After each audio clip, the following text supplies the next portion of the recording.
Hello everyone, and welcome to the 9th session of the Mozhan training. Tonight, after a short break of last Monday, there was a lot of going on, and today we will have some sort of a review session after a short input from my side here.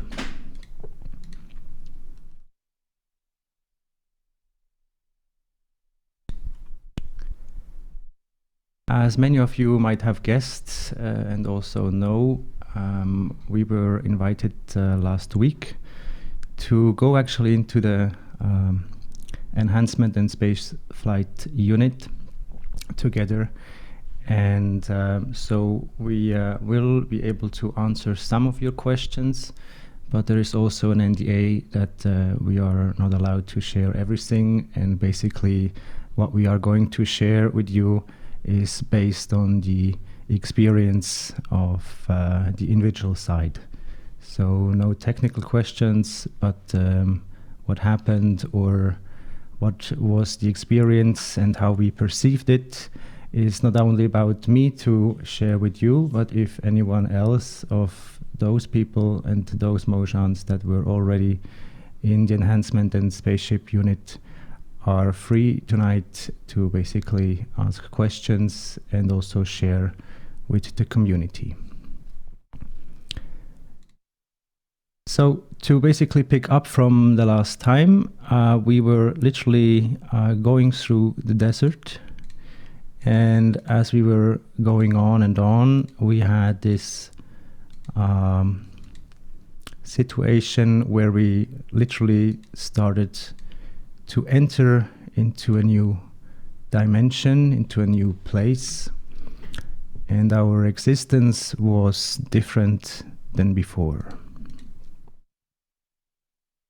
So we made this shift from here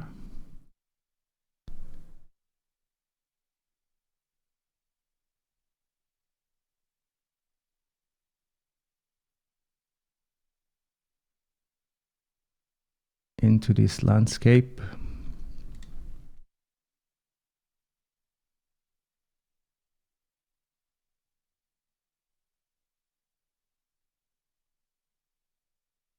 And then we merged with this bubble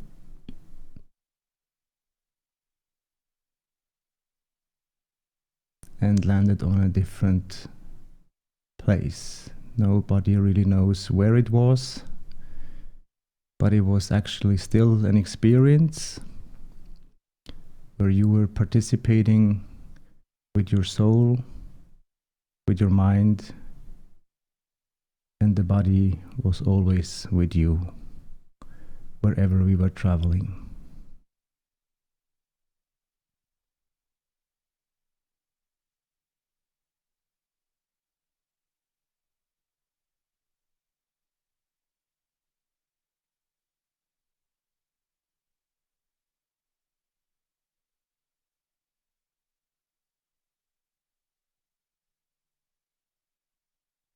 I learned quite an extensive meaning for myself and also for the teaching that we are sharing here with you. And I will try to integrate that new knowledge and share it with you tonight.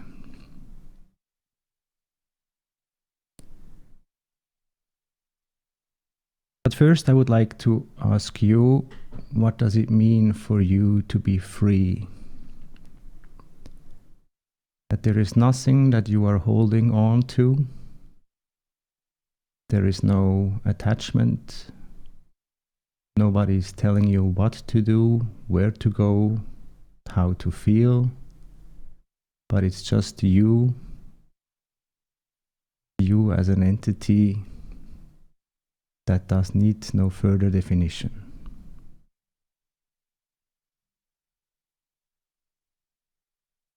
In this abstract view of being, we are very much alike.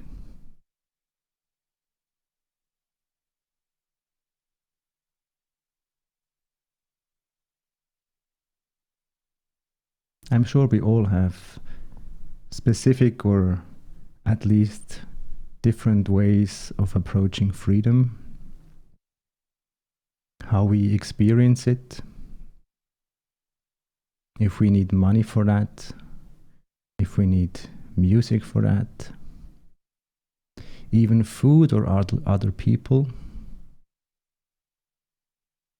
And yet freedom is for you to choose what to do next, how to feel now, and where to go.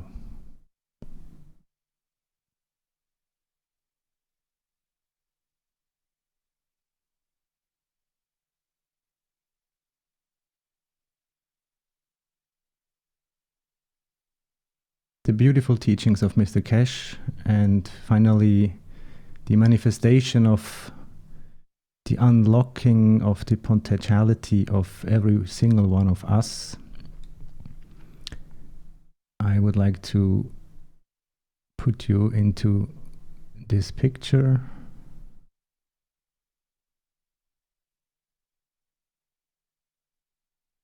Where its title means to approach the 0 point.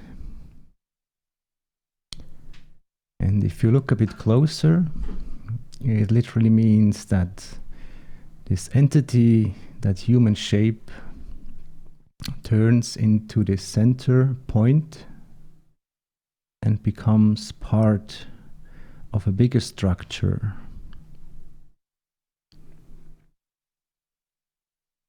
So to experience this participation of the field state is very easy. And truly, as Mr. Kesh said, there is no preparation needed to go there because we are already there. It is usually just us distracting ourselves from being exactly where we would like to be. So I ask you again, if you are here, this human shape, and then you turn into a point, or let's say you are dropping into a sea or into water, then you become part of a bigger structure that doesn't start or ends with you, but literally it is already there.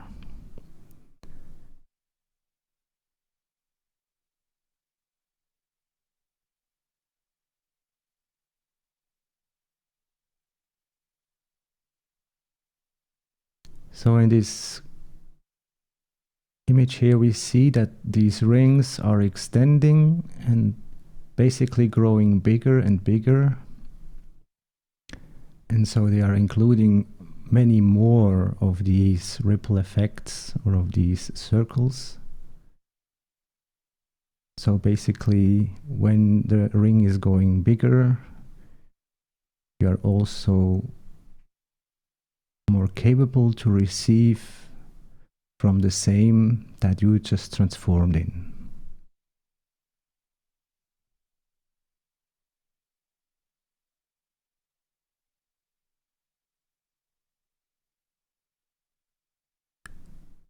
Mr. Kesh called it the cloud condition. And because as I'm speaking as a human voice, I would like to go back into another short clip, maybe about 2-3 minutes. And I would like you to first see, and then after maybe a minute, just start to close your eyes. And I will keep running the video that we basically can get closer or even get one with that what we are experiencing when we see and hear.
When we are in the cloud condition, we are very receptive to sound, especially sound,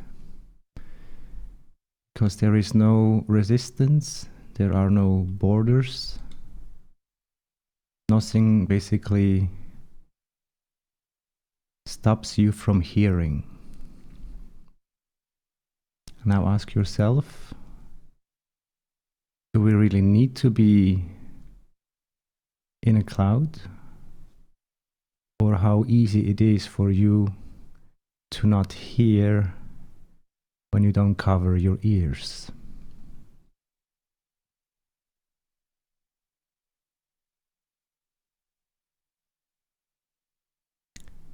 Sound is usually the manifestation of our thoughts. And so it doesn't need to be like a storm with thunder and rain. But most usually we find ourselves clouding ourselves with thoughts. And therefore we integrate also the sound, maybe not what we just heard, but sound of different kinds of storms and lightning that strikes us in the process.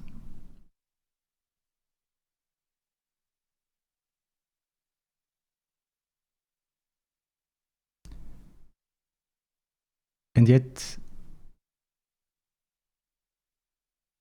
for me, with you to share is the state of being that basically is not resisting to its self-experience. And therefore, to not think is one of the biggest challenges for mankind. There are so many distractions, and usually we just hold it in our hands, that device that may guide us, but also can guide us from ourselves away.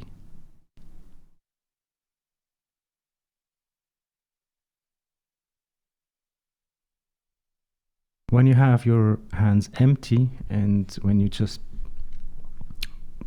take your hands and basically put them a little bit together, don't touch the inner sides of your hands, but try to imitate like clapping, but do it in a soft and gentle way.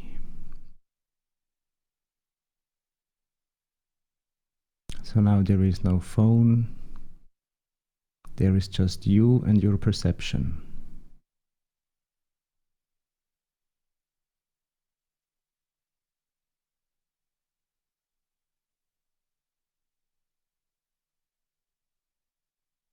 The more relaxed you can basically dive into this, call it cloud confrontation,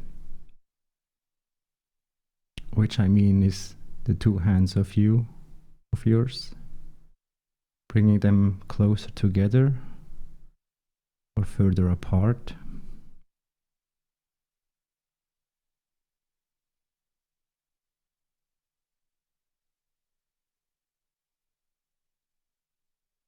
You might discover that even the silence is in one way or another speaking.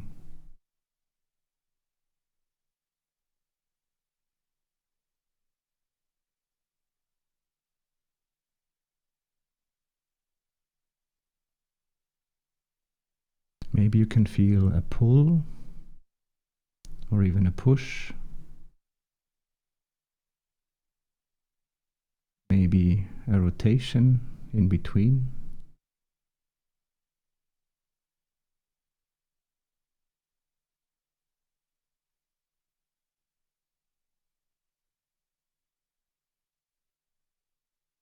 Now, to do something that we don't have vision to it or of it is sometimes frightening, or at least irritating. Our so fixed idea that we have to see what we are feeling.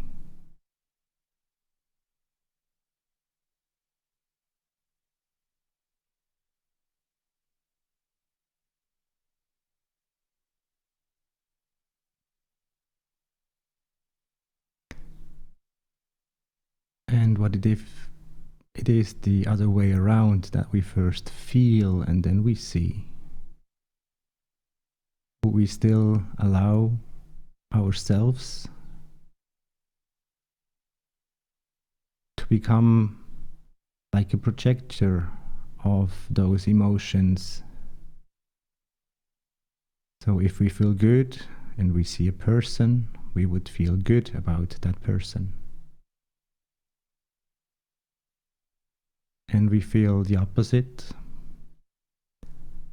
we will basically put that image on that other one.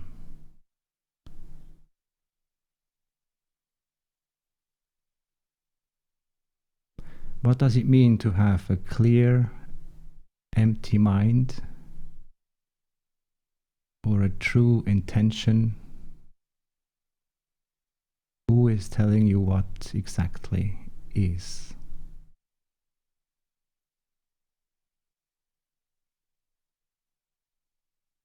Now, if I share with you that your hands are basically just extensions of your two brain sides,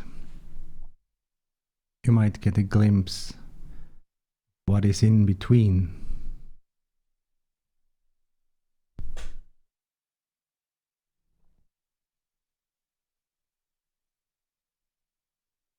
So if your soul is sitting just in the middle of your brain, then is that playful interaction of your hands with that seems to be nothing. Is that what you hold on the top of your existence as your head?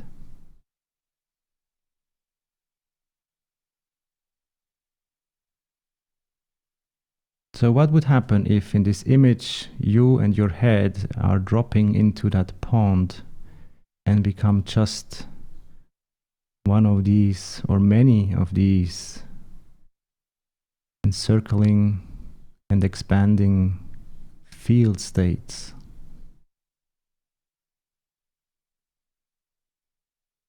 Who is there to trust? Your head and your brain and your soul? All that has to be unified in just black and white.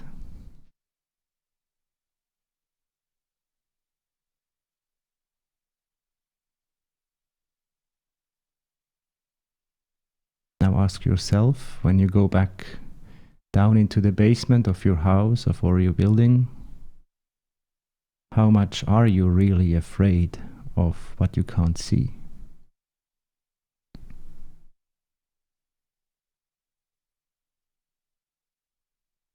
Do you see yourself as the light that goes into the dark basement?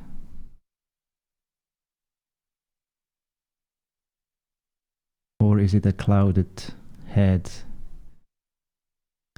like a light tower that is not shining that bright, and therefore it becomes one with the basement?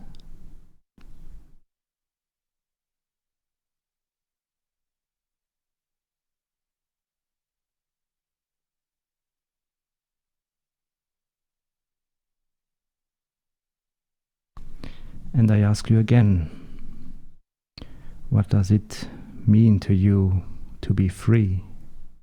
What is freedom? Is it the dome of free or a free dome? Or is it really that state that always knew and still knows and always will know that it exists without any attachment?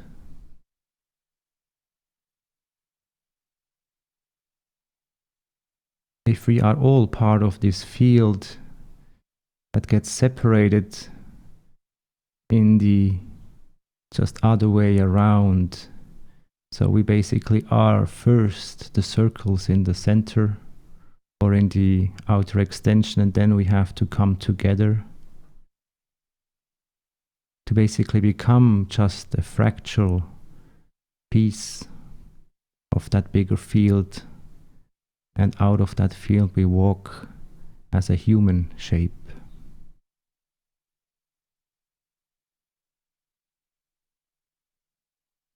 What would be the environment that holds such a potentiality to become whatever you wish to become?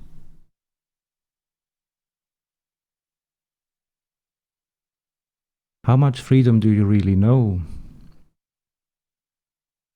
Do you know just that if you earn enough money, that you could travel and eat and do whatever you like to? Or do you know freedom from the night, or those moments where you literally are dreaming, flying, traveling without condition?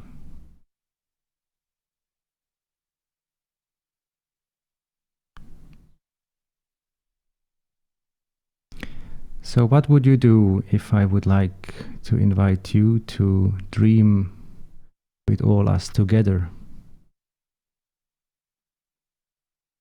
It's your choice when, where, and how much or how often. But what would it mean if we would be able to share a dream that every one of us created before, and then we come back into the field and share with each other.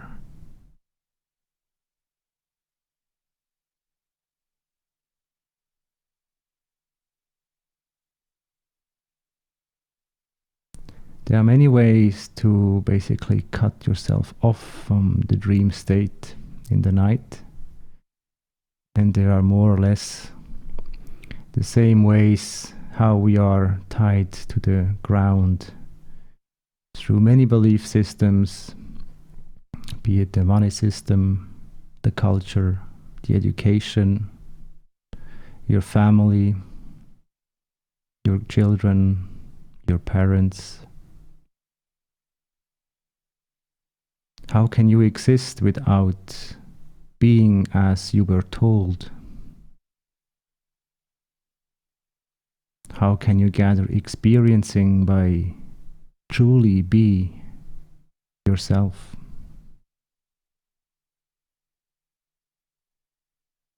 And when we talk about the self, we usually find ourselves literally and visually first in the sound, because sound is the fastest way of how you can perceive things.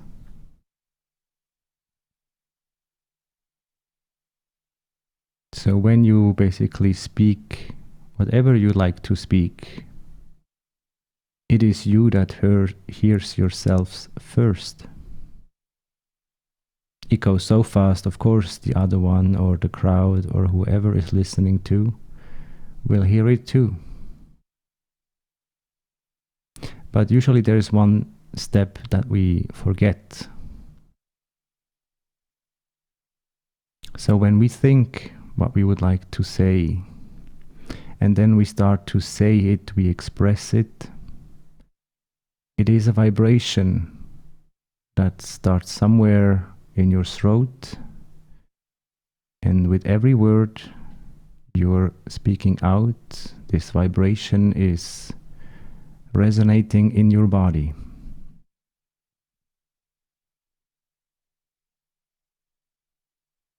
So whenever you are speaking, you are like the radio and the body of yours is the listener.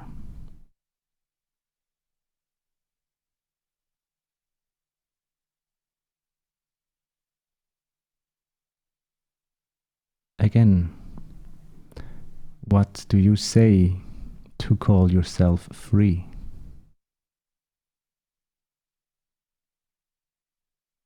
How much of your thoughts and ideas are put into your body when you become hungry and then you go for that specific meal? When you're thirsty, you go for that specific drink. So how freely do you treat yourself? Was it your idea? Or was it someone else's idea that you drink that sugary water or that dry stuff?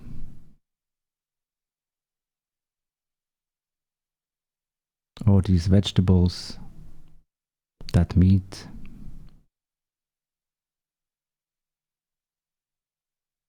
But usually we like sweets, don't we? So why do we need to fill ourselves with sweets when we already know what is sweet?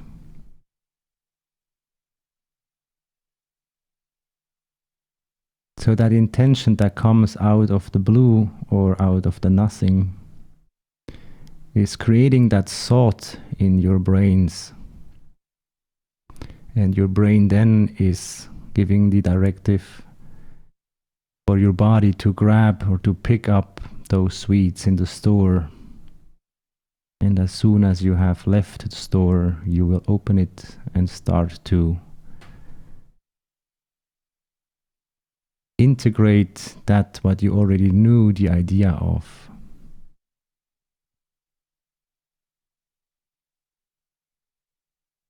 By doing that act, do you act freely?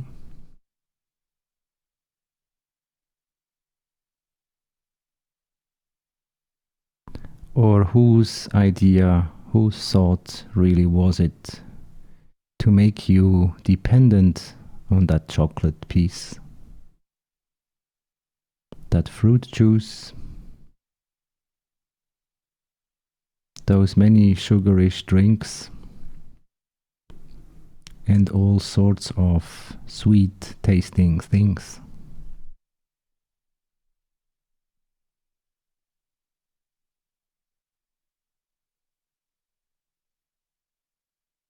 When you next time grab that dearest of yours that you would like to consume, ask yourselves if you could sustain without consuming it.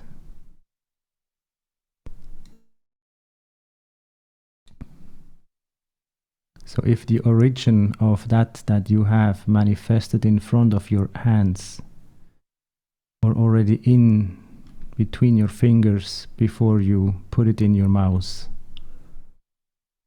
did you create it? Or did you just see that there is not enough of that, and so you have to get more of that sweetness?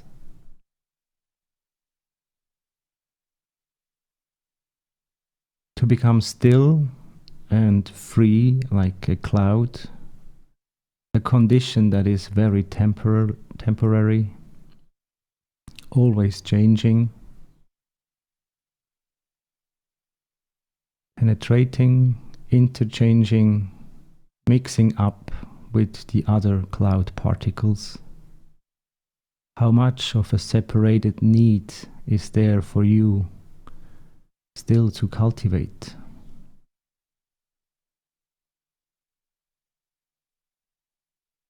And if you go further as a cloud, you would not be able to hold on to something. So, is it really still important for you to have that thought of sweetness that is somewhere in that store or on that plate? And what is it really giving to yourself?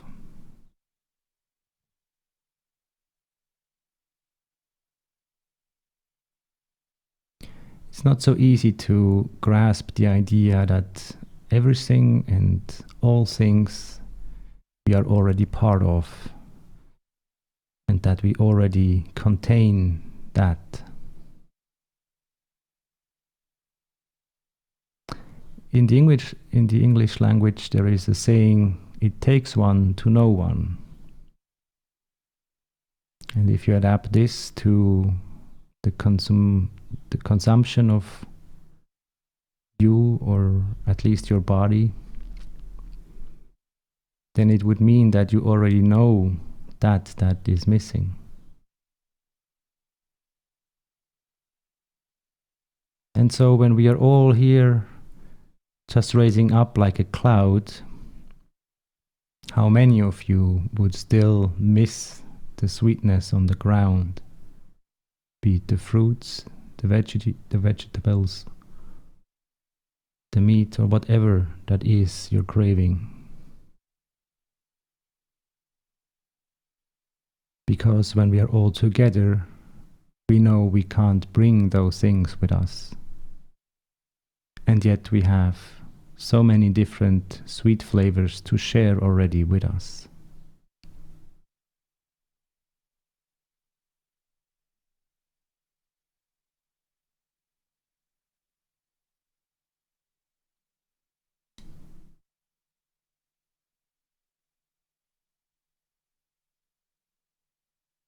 Let's put some color into our minds.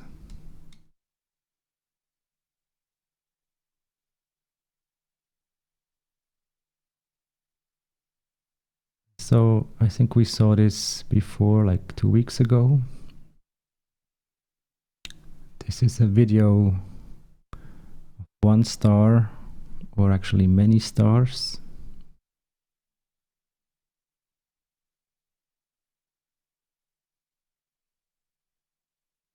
And so now, what color would you pick when you could be any color?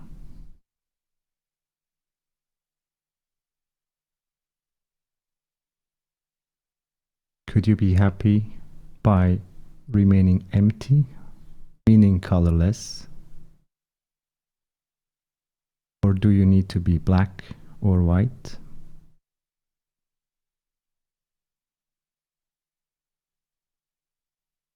And what if we are all the colors all together at every single moment? Do you truly need to remain as one color?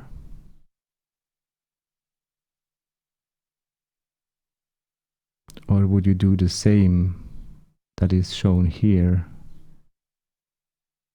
As everyone can reproduce this experiment by taking a more than average camera and zoom into the dark sky and look up very closely.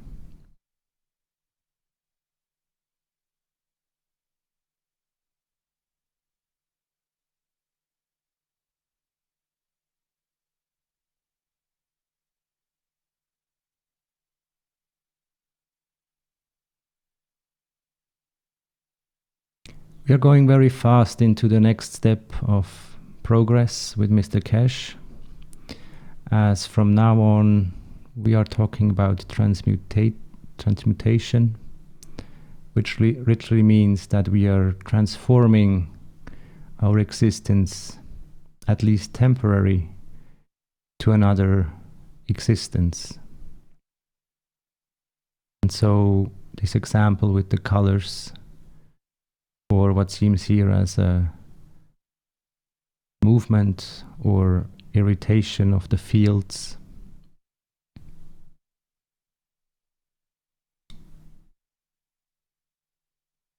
I think many of us have experienced in their life that we are mostly or deepest loved when we are exactly one specific idea of a man or of a woman.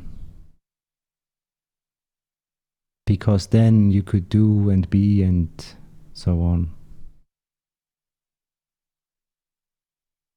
But today we are talking about freedom.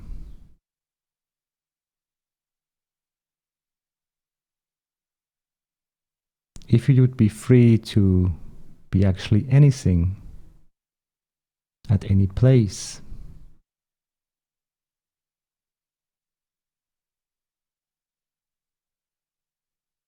what is holding you off of becoming what you really want to be?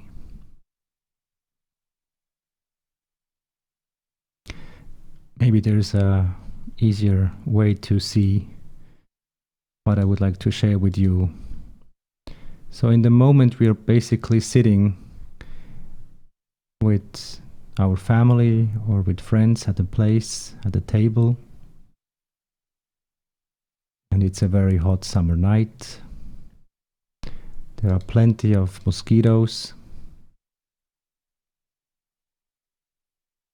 And you just think, okay, now it's a time to become very small and you would like to fly. And next step, you would be just like a mosquito.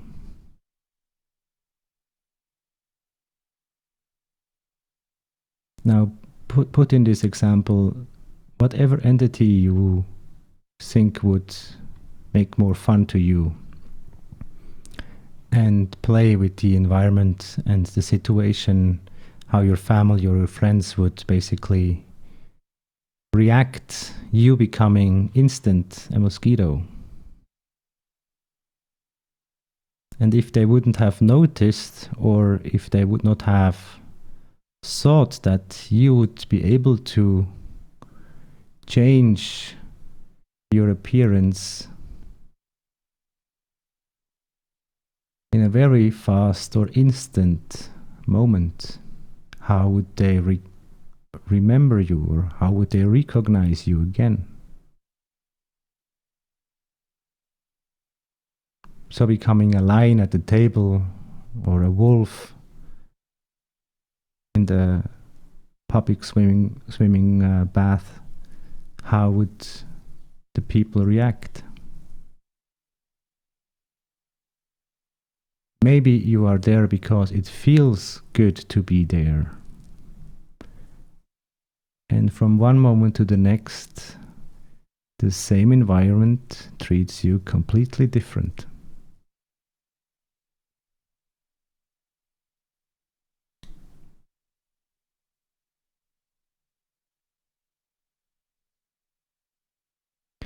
But I mean, do you see that you have a lot of emotional attachments? You have a lot of thoughts, you and your environment, for your existence to be exactly that you are expressing in every single moment.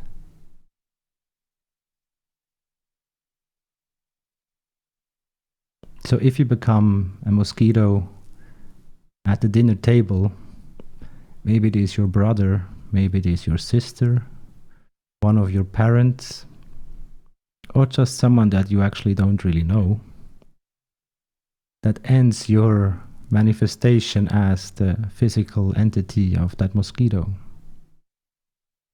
Not because you are a threat, but more likely just because they don't like the mosquito that much, and it's just the behavior that they have learned.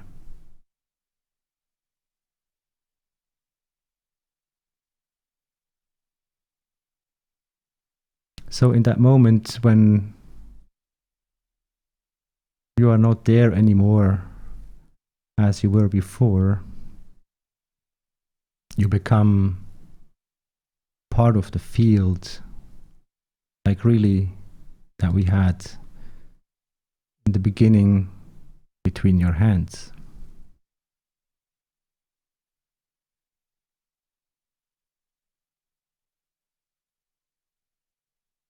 So if your soul is able and capable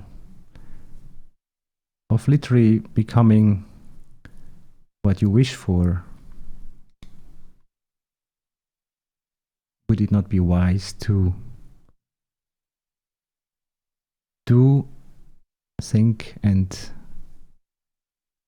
act in a good way, not only for your environment, but first also for your existence? Imagine you turn into a snake. The whole crowd would basically become your enemy, and you would be outnumbered from one moment to the next.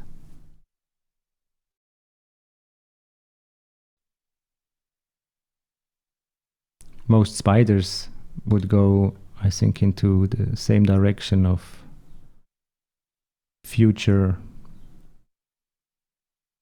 And as a mosquito, maybe it would not even be spoken about that now you're flat on the wall.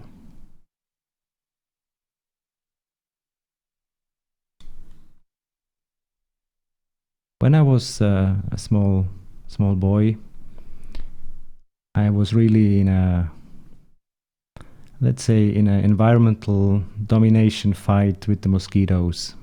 They were just not able to let me sleep in the way I wished to. My mother told me, okay, my blood is too sweet, so that's why they are coming. So I started to basically use some rubber band and a wooden stick to just reach the mosquito in those places that I was not able to reach without accessory or support from tools. So I made peace in that room, and I was not able to sleep before there was peace.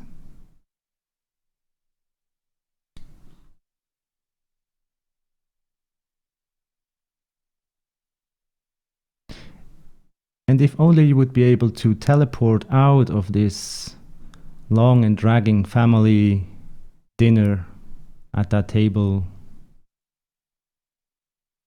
how would your dearest and closest react of you just disappearing? without letting them know that it's okay, that it's still fine and you will manage to return. So in that moment when we can perceive ourselves as part of a bigger structure, we understand that what we call our personality or our ego is which makes the separation of that field.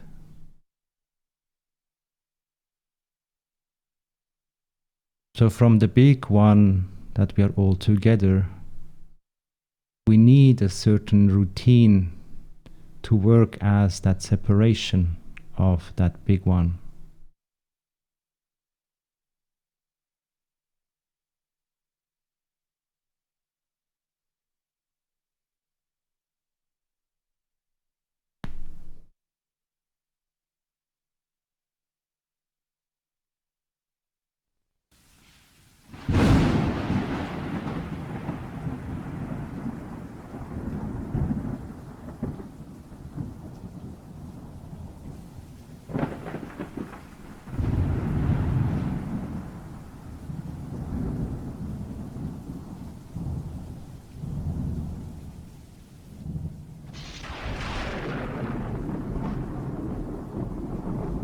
And yet there are many things in the clouds. There is this powerful sound and that lightning that strikes through it all. Which one do you choose to be?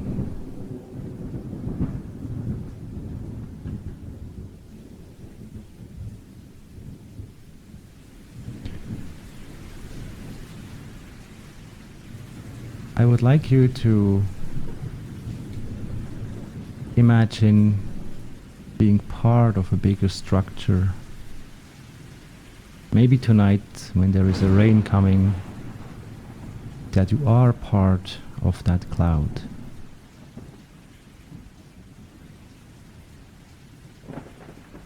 And the sooner that the many more of us are joining together, we become either lighter or heavier.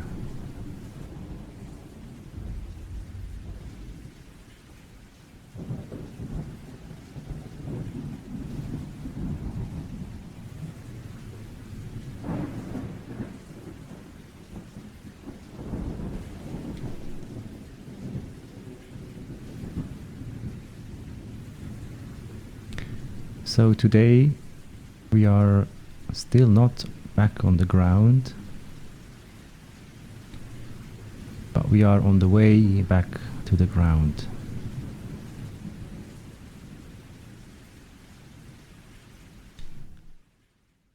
I'm talking about falling.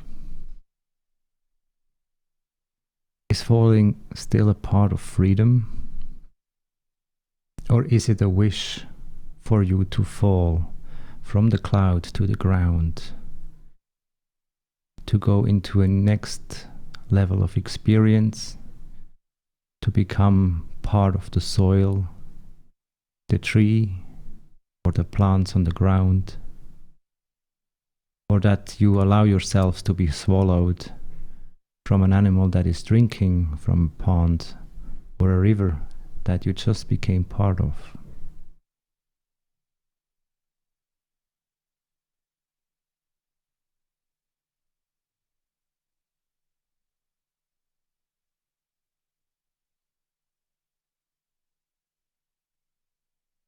My wish for myself to share with you all is that whatever I say, it is meant to unlock yourselves, to free yourselves from whatever I am saying or what has been told to you, or maybe even what you are keep thinking and saying to yourselves.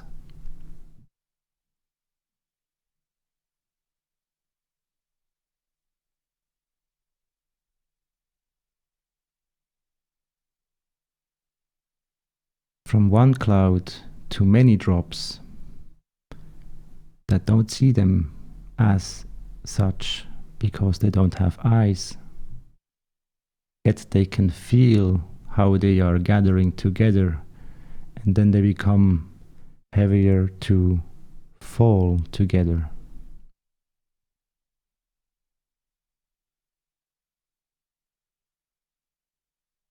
And when it's the right moment to drop from that cloud,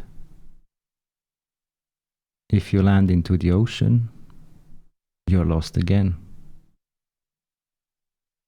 When you hit land, you might be swallowed from whatever alive is integrating you as that drop.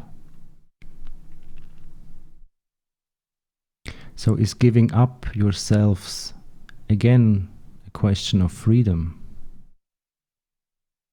Or can you make yourself see that giving up, that what you condition yourselves is maybe not in the most favor of the cloud?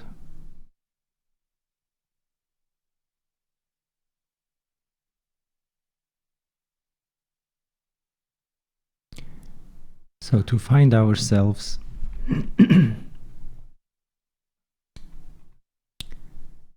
I try to show you this. So I call this the tracker. And as I introduced in the beginning, one way of entering the Mozhan training is when you are falling from the sky.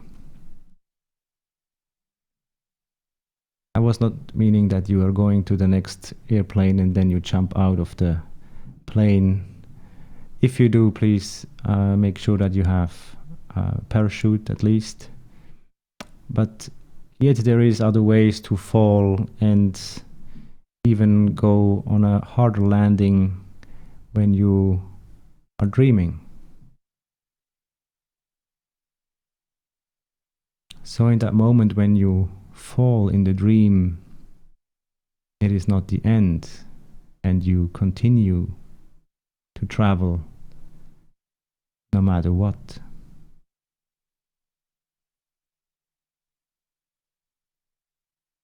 So how can it be that this freedom of your choice, of your wish, is still alive in an environment of so many conditions? When most people deny themselves from remembering their dreams, and sooner or later they do not have a dream anymore in life, they just do what they always did. Is that freedom?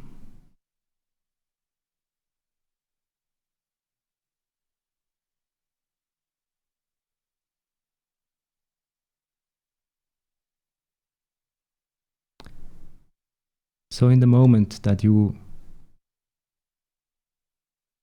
fall in love, be it with someone else, a plant or a tree or an animal, but when you fall in love, what does it mean to you? Is it the choice of freedom? Or can't you hold yourself any longer, but just to drop and fall in love? It's like an attraction that you can't resist.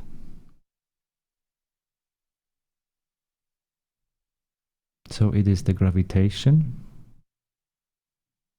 or is it the magnetic field that you are attracted to?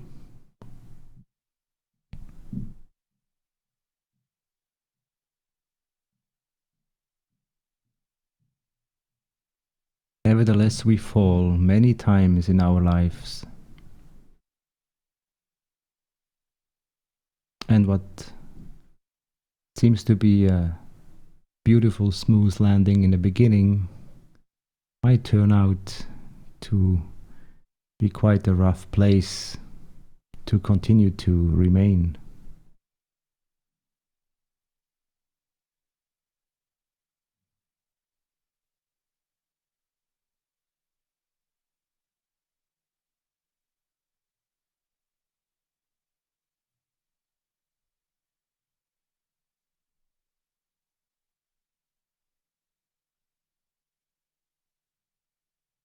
So which one do you pick?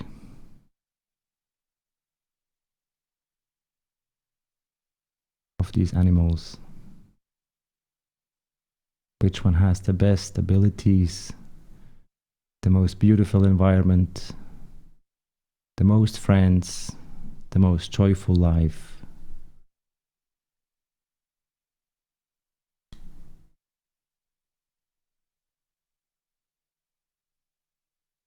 This one? This one? That one?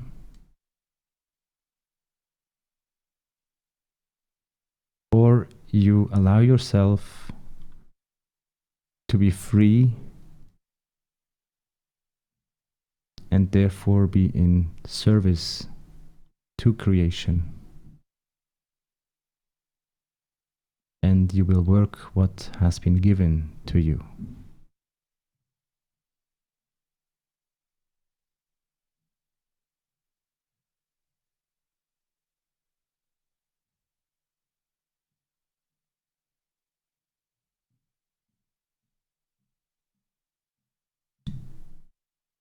In the moment when we can accept where we are, also when we are, and maybe who we are, we can find some peace in that state of being. Otherwise, we are still listening for the others to tell you what to do, what to be.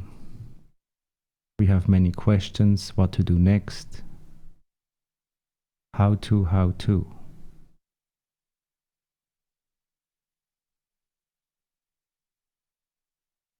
Yet you can do so many things already with what you already are.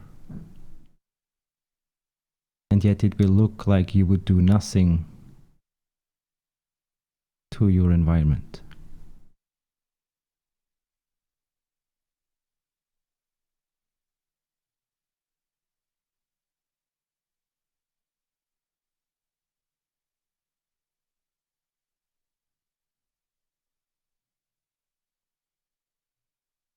Can it be enough what you are? Or does this remind you of what your parents told you, that you were not enough? You still have to gather, do more, be more, someone else. Or can you say, I'm just myself, and that's enough? And when you are yourself, you're happy with just breathing.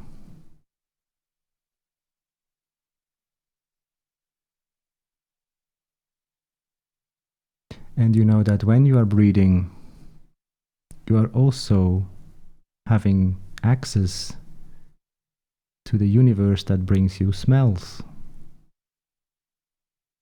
So the breathing is not just breathing, it's more than that. And through the breathing, you find out that you can remain longer into the water. And through the deep breathing, you can relax yourself. You can literally collect the clouds into yourself and sustain yourself as the water entity walking around. So what do we really need to think all the time?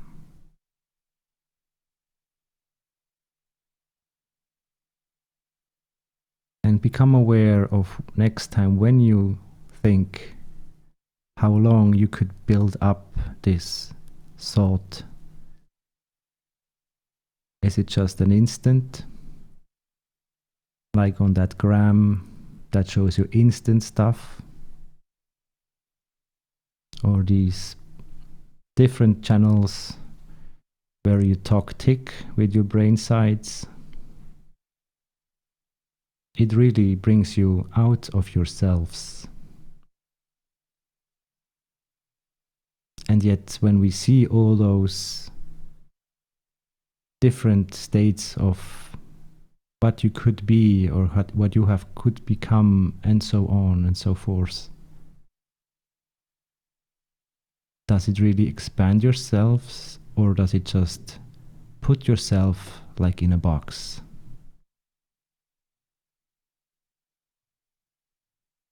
If someone is making you a lot of compliments, what does it really make you feel? Does life become easier? Or do you think, no, now this person is right, I really have to do and see and be exactly how he or she is sharing with me? So is a compliment really that thing that you were looking for? Or would you just be happy with a smile?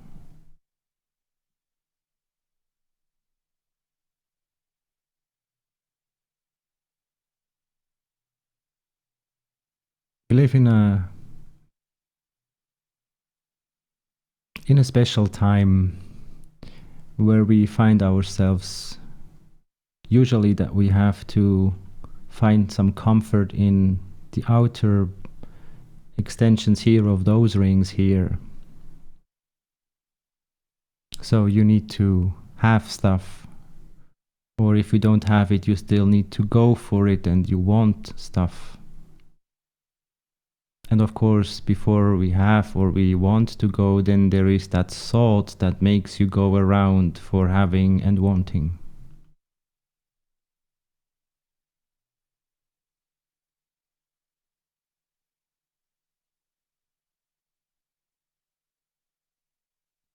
So the enhancement unit and the spaceship unit can bring you outside, but first you need to arrive at yourself, because that's the craft that is traveling. And yet, as Mr. Cash already shared with us, it's not about flying anymore. And I really like that shortcut, that we don't need to go through time and space, but we can instant redeploy ourselves in that shape or in another. Maybe in that shape that is most suited for the environment, that brings the most joy to the totality and not just to yourselves.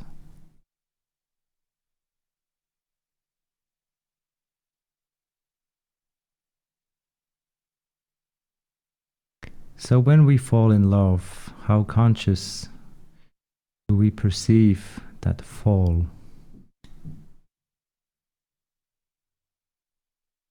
Do we lose to get back even more? To gain? Do we make space to receive more?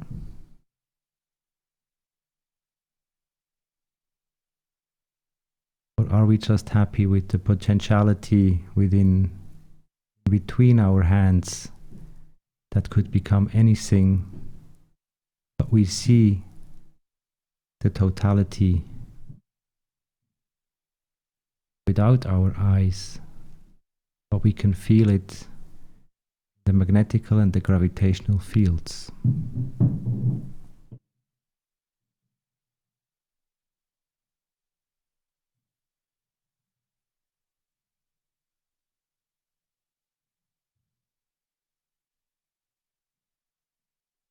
And what if letting go, falling and growing is in so many ways very much the same?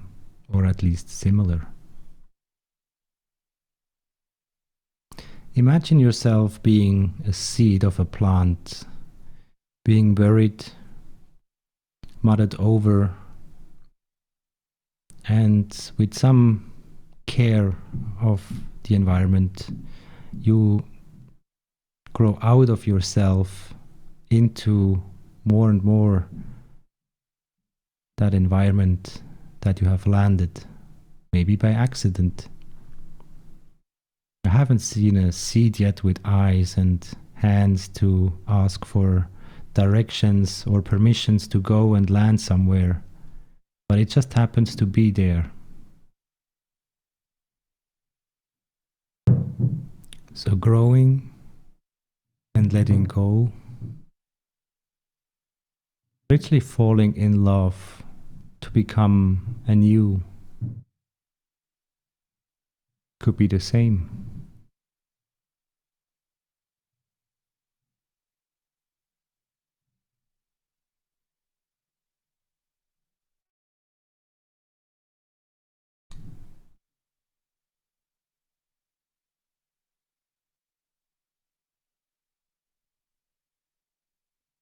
Now to make it a bit more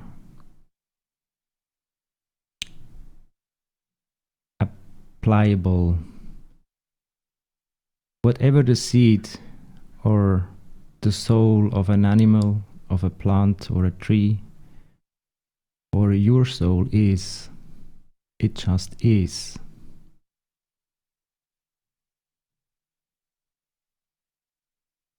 And from there on, it is you that is part of the totality to express itself in a color, in a shape. And the more space you're taking or receiving, the more influence and responsibility you will claim in that exact same moment.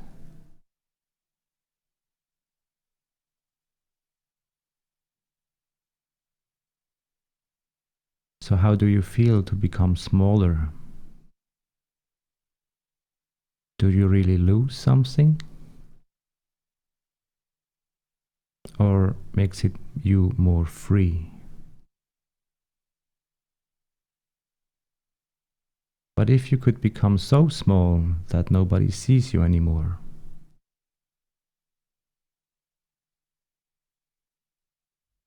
then you would be able to go freely, free to go.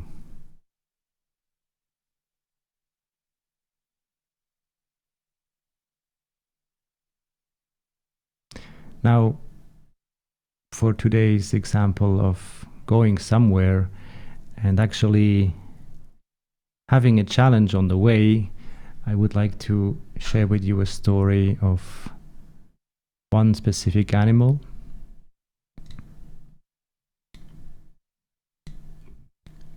And some of you might have seen that before, yet we are going to see it just right now.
Dear, so gentle and loving you are, the flower of kindness, an embrace from afar.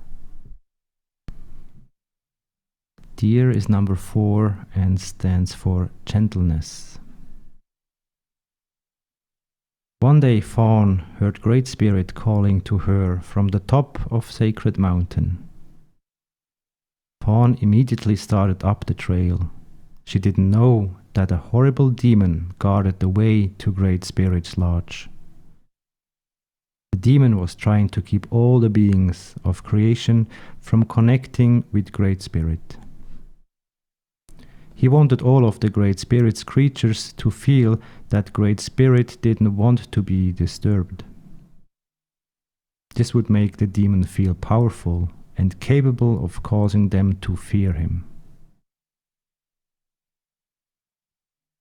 Fawn was not at all frightened when she came up upon the demon. This was curious, as the demon was the archetype of all the ugly monsters that have ever been.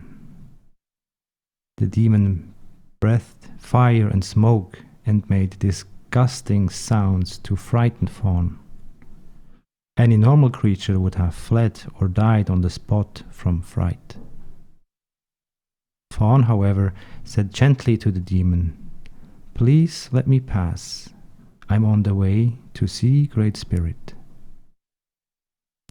Fawn's eyes were filled with love and compassion for his oversized bully of a demon. The demon was astounded by Fawn's lack of fear. No matter how he tried, he could not frighten Fawn because her love had penetrated his hardened, ugly heart. Much to the demon's dismay, his rock-hard heart began to melt, and his body shrank to the size of a walnut. Fawn's persistent love and gentleness had caused the meltdown of the demon.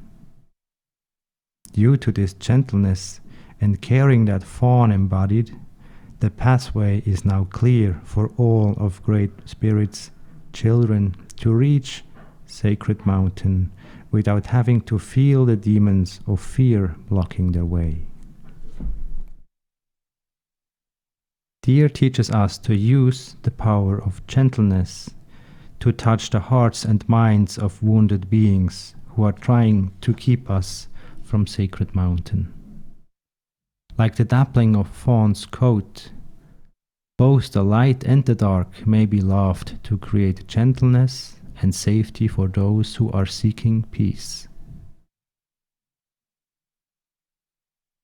If Dear has gently nudged today into your mind, you are being asked to find the gentleness of spirit that heals all wounds.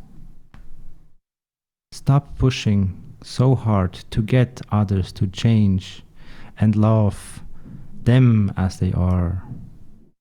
Apply gentleness to your present situation and become like the summer breeze, warm and caring. This is your tool for solving the present dilemma you are facing. If you use it, you will connect with the Sacred Mountain, your centering place of serenity, and Great Spirit will guide you. If you misunderstand the teaching of the deer, deer in the contrary position indicates that you are courting your fear by fighting the internal demons of negative ideas. This is a clue to you that force is not always the best method. You may not be willing to love yourself enough to feel your fears and let them go. You may be projecting your fears on others. It may also be others whom you fear, reminding you of a time when you reacted to life in much the same manner. At any rate, love is the key. The only true balance to power is the love and compassion of Dear. Be willing to find things to love about yourselves and others, and your demons will melt away. Your fears cannot exist in the same place that love and gentleness abide. Remember, Fawn can teach you many lessons about unconditional love. In its true application, unconditional love means that no strings are attached. The gentleness of Fawn is the heart space of Great Spirit, which embodies his or her love for us all.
I hope many of you see from time to time one or many deers in the environment, as it is, speaking for myself, always joyful to just observe how they actually just move or how they do be in the environment.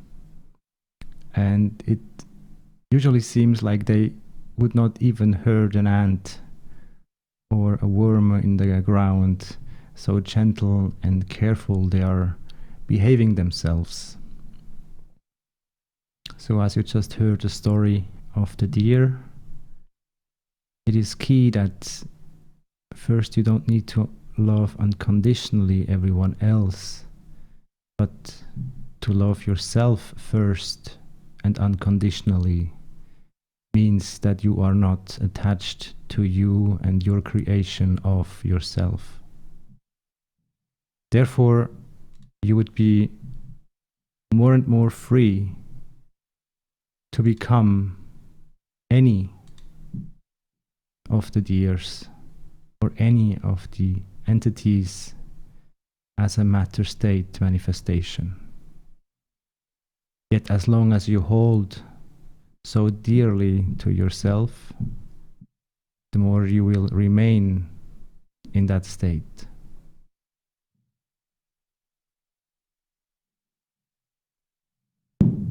Speaking for myself, in the beginning, or at least in the first 30 years of my life, I was trying to make everyone happy, especially my family, my mother, my father.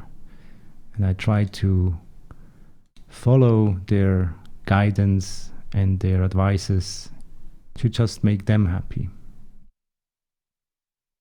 Been there and done that. They were not so happy yet because I didn't earn money yet. And I was just there, went through all that. Happiness was not a question by then. It was just always the state of matter that was literally mattering to my mother and to my father and to many other friends around.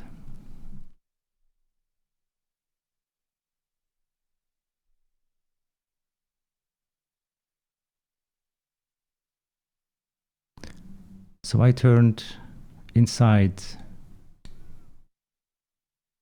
and became a bit more colorful. That very image on the left bottom, that was the idea of me driving with of course, whatever beautiful sport car over that cliff, and basically, like in a movie, and the existence of Andreas Dreyer going over this limit of speed, of end of the road, and just have like a movie finale, and then let's see what happens next. So consciously wanting or longing for becoming something else or someone else, and also not to care if it is human or some other entity, was basically freedom that pushed me, at least mentally, over many cliffs, over many borders, to see myself again clearly and in that many states and shapes. May be only the colors of a star that can change constantly.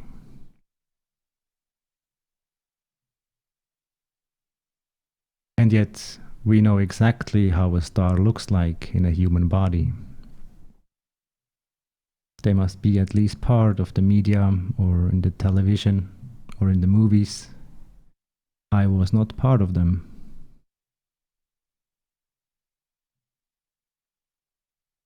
So I wanted to go to the stars, to travel as far as there was space to discover,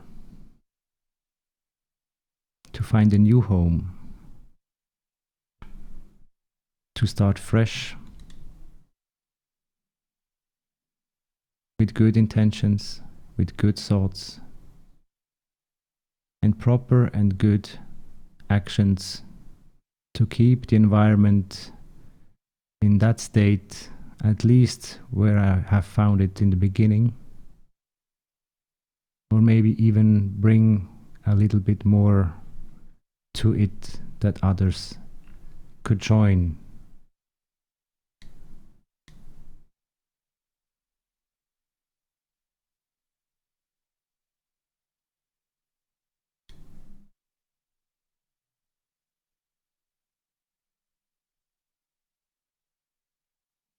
And yet we are here, and the possibilities are still endless.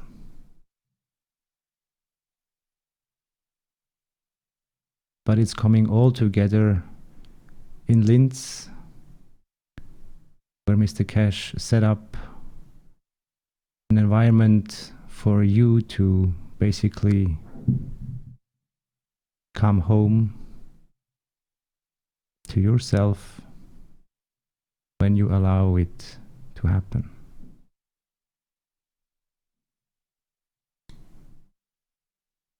And from there, you're free to go wherever and maybe also whenever. But the time is now, and the place is by today still Linz. And for us to become part of this change, it's not so easy to frame it in words, but I would like you to dream with us all together. And when I mean dream, I'm literally not telling you what to dream, because I trust that you see for yourself, that you can feel as me or as all of us, that this time for change is here.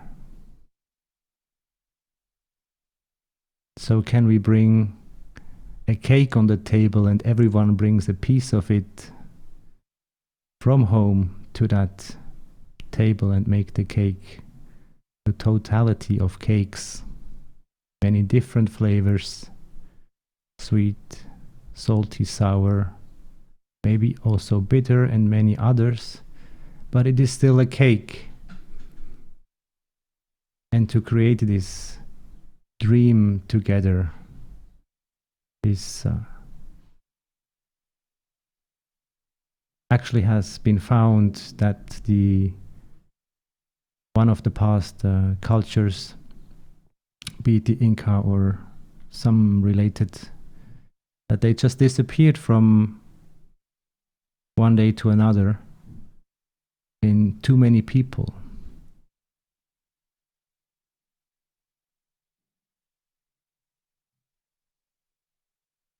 So are you now afraid or cheerful? If we could dream together to literally move in an instant to a different state of environment, a different world, or a new home that is peaceful from the beginning. How could we let everyone else become part of this big dream that we share and co-create all together at the same time?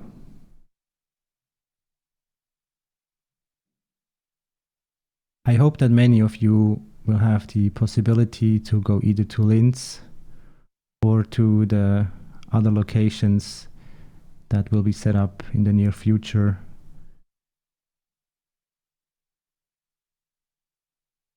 To become part of this beautiful dream that does not tell you, but it shows you how it is done.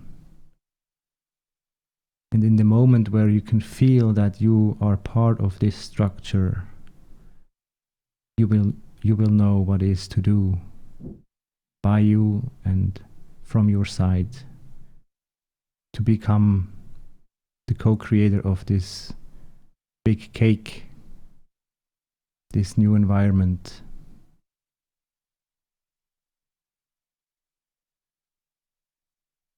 So whenever we are traveling back in time or further into the future, we are still time and space dependent. So I would like you to dream it into reality. And as the Native Americans knew quite the time ago, that there is just one dream.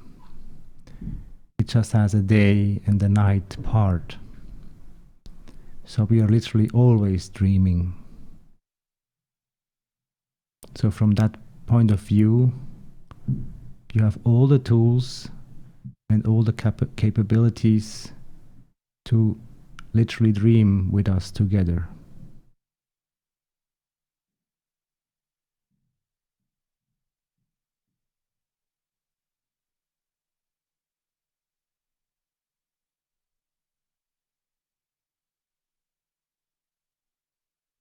So now when we go back into the scene that we just have left like 2 weeks ago,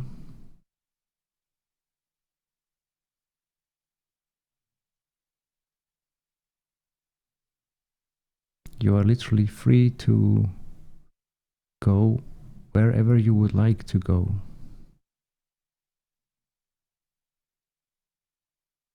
Nothing and nobody is holding you back.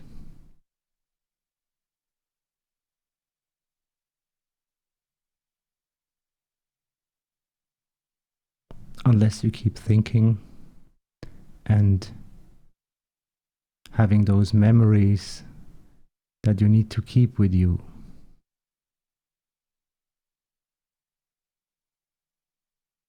So can you also detach from those?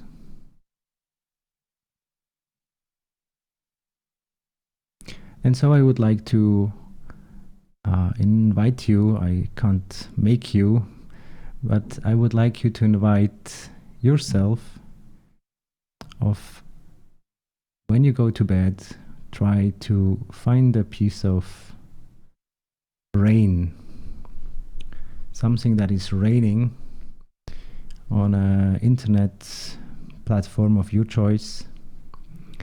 But listen to the rain.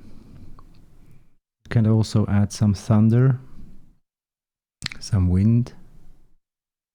And in that situation, I would like you to see if you can go and follow through with the transformation and the travel of a drop that comes out of the sky.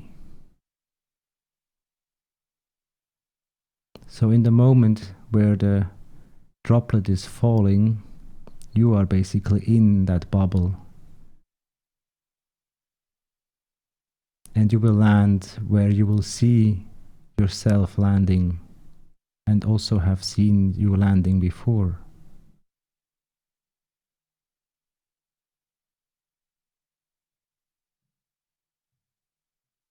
You will have so many tries and opportunities to actually practice, because there are countless drops of water falling out of the cloud.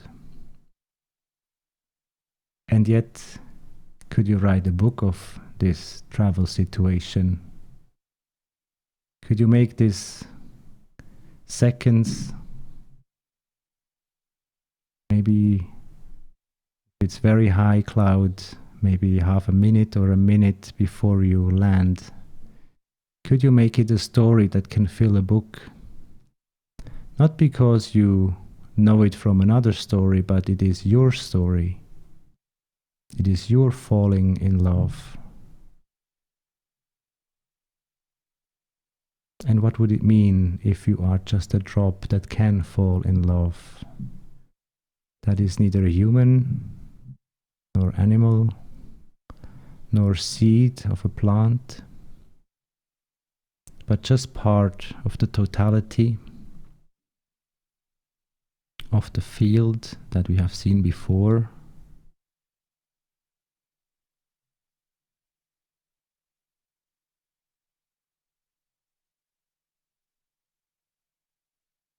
From the formless to the container of a form or shape.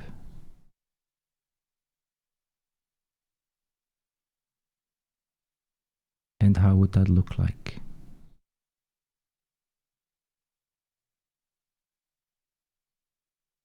Maybe you will find a part of the bigger dream that we share all together in that story that you can discover in that fall. You will draw the whole setting. You will add the sound to it if you like. But yes, a droplet can't hear, so why sound? But don't forget that there is also vibration, and at least when the thunder is striking through the clouds, I pretty much see or believe at least that maybe all of the droplets will be at least part of that vibration shortly. And maybe it is that gentle push for you to start falling in love with yourself.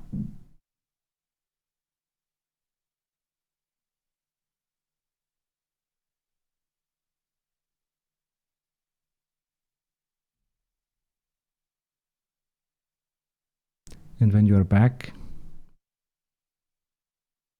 in the morning,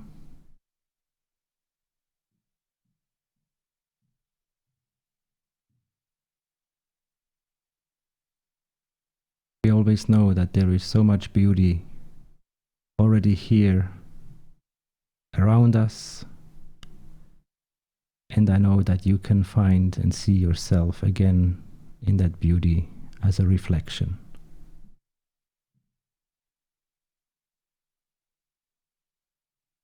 And if you need some help, you can ask the deer maybe to join you in the dream and show you the way to yourself.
So with a little sound, I would like to end my input for today, and I would like to open up the room and the group discussion here if there are any questions through the training so far. And I would like to invite everyone, and I mean literally everyone, not only those who went to the machine yet, but we are all becoming the Mozhans of our time, and therefore you are free to speak and to share your experience that might be helpful to some or to every one of us.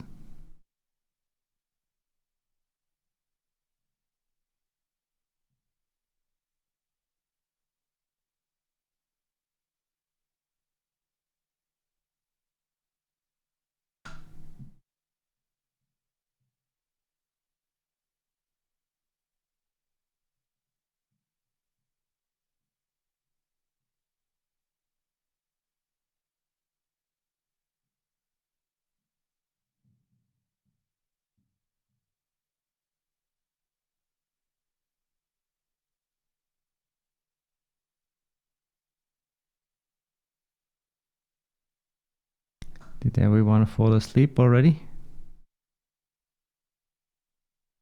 Danilo, are you still there?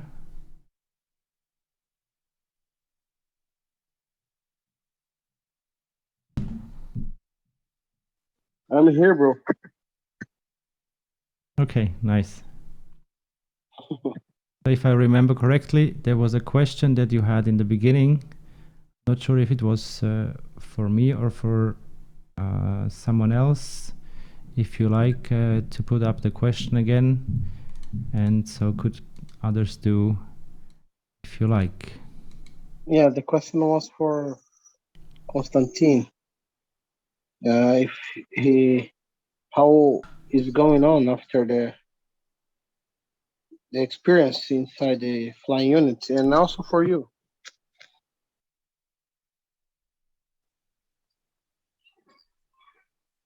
Hello everyone. Beautiful presentation, Andreas. Thank you. Thank you. Everything is different. Like Mr. K says, yes, everything is different. You feel to come back. This is the first when you go in your country, whatever. You feel to come back to these fields because are more interaction that are very interesting for us. And it's not the feeling that you are attached of something, it's feeling that you are part of something. And I am more connected also in this presentation. I am connected when start to rain. I go in the simulation system, and I stay and I feel the rain outside of the simulation system. When I need to when I need something, I go in the simulation system. I'm very connected with, and I try to grow this energy daily. I am preparing for this. I know my soul is the soul travel, and I know I'm preparing for these steps in the last 7 years. Is nothing. I expect this test for me, for my soul, and I'm preparing. And I made a special ceremony with my meditation group in the one special place in Romania. And in this, my intention was to give this energy of the solid food to other who needs, because I think I don't need to eat too much solid food. And in the last 5 years, I'm preparing for this because I made a lot of fasting, plasma fasting, only with plasma and fields. And I have beautiful results. And I'm in the day number 8. I don't feel to eat something.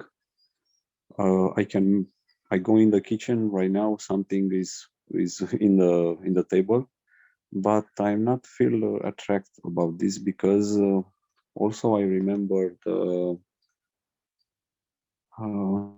what is Mozhan, what really is Mozhan, and Mozhan is a system that create habitats, and this habitats is you must to interact with other beings, don't matter is in the physicality or is in non-physicality, and you must to live with them, and we must to be free for this. And I'm preparing for this, to be free, like Andreas said in the presentation, to be free anywhere, everywhere. Don't matter the place, the time, the space, don't matter. Just to feel free. And also is in this habitat, you must to have uh, a same nutrition, because when we are meeting the physicality, yes, we can eat a burger, we can drink a beer, and we have a same nutrition. But also we can have plasma nutrition. And I start to integrate this in the magnetic understanding. What is the next step for me? And the next step for me is to be part of this plasma nutrition more. And I am preparing is not easy. Okay, many people are Breatharianism. Okay, they find the solution. I find the solution with the magnetic fields, and because I want to test everything in my body, in everything what I am, I see the results, and the results are also in the medical stuff, because in the last year I'm healthy, very healthy.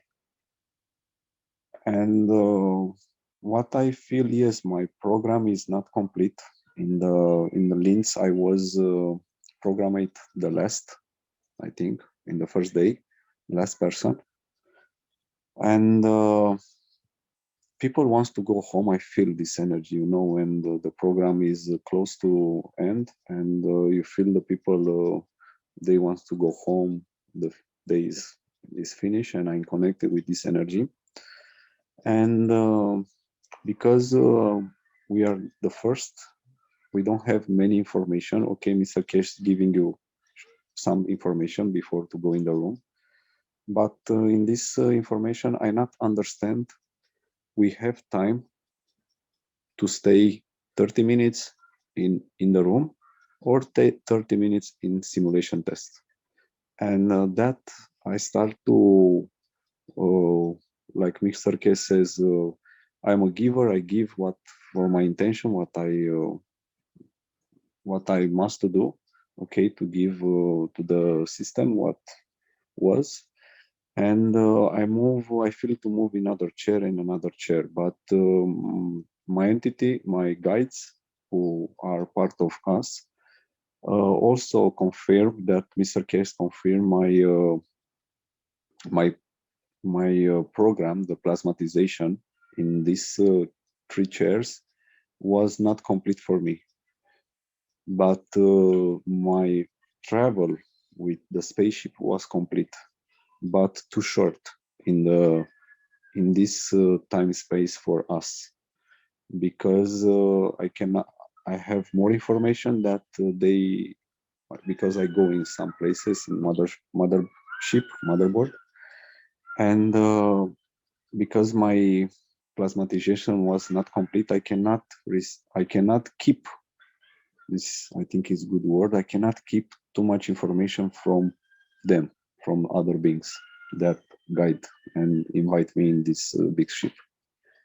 And when Mr. Cash came and say, okay, your time is close.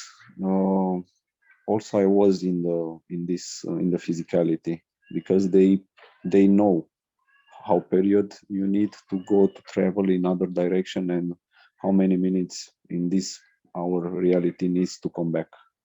And everything was in the synchronicity. When Mr. K says, okay, your time to fly is finished, I was here in the room.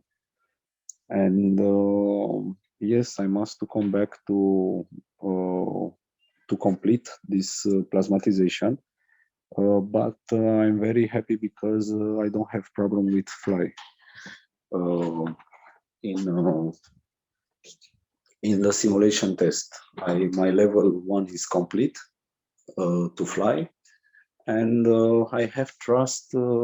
And now with more information from other people, because we have time to stay in these chairs to make perfect plasmatization for us, and only in the simulation you have 30 minutes. And this was my my understanding after this. And because after you go in the simulation, you spoke with Mr. Kesh. After you spoke with Mr. Kesh, you must put everything, all the testimonials in the formula. And after this, I give to Dean the video, and was very everything was very fast for me. Because I was the last one. And after this, Mr. Kesh said, "Okay, we must to close everything here." But I feel I not was very down, emotional, but now I have more trust in my abilities, in my everything, and I am more connected with everything, because also I am in this period. I'm not fasting. I stay a lot in the park. I stay a lot in the nature, and I drink only plasma water and cup of universe and some special gases. And I feel very good. I feel very good, and I start to connect other people. My intention after last meditation with from Sunday meditation with Mozhans, I feel I must do what I receive at the soul level, to make this Mozhan also Mozhan Romania, to connect more people, because through my soul I can connect more people to the unit with the simulation test. And in the private, for people who are travelers, soul travelers like us, I told, if someone wants to have some experience, Mozhan experience, connect to my soul, because my soul is connected non-stop with the simulation test, and my soul can help you to make the jump more easy. And I feel I must to learn more people in Romania, in Romanian language, about this Mozhan, because Mozhan is the new name. We not use cosmic or astral travel. We use this new word Mozhan, and we must to educate people about this to complete the knowledge. And I want to stay more with you, and to listen the last Andreas workshop, because I not follow the last 5 or 6 workshops from the beginning. And I want to have more experience.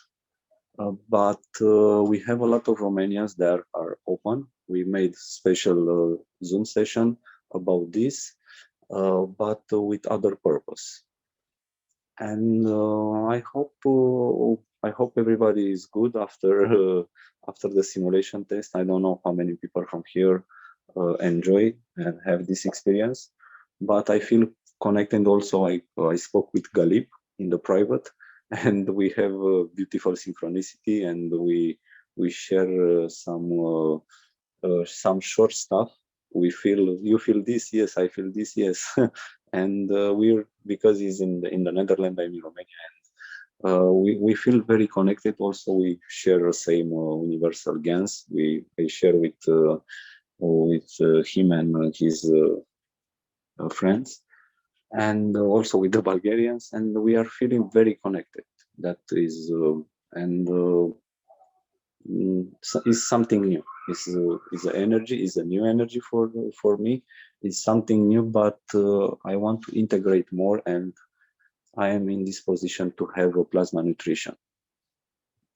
And also, I want to ask Andreas about why in the meditation we cross the legs. what is your explication? Okay, first, thank you very much, Konstantin, for sharing with us all the impressions and your experience, as you could put it in words. I just wrote it down, the question. Is there anyone else you would like to share or even ask a question?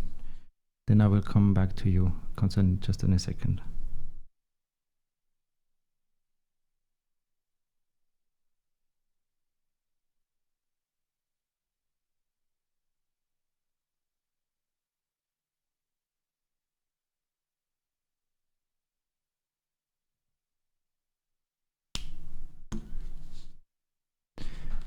Okay, so if not,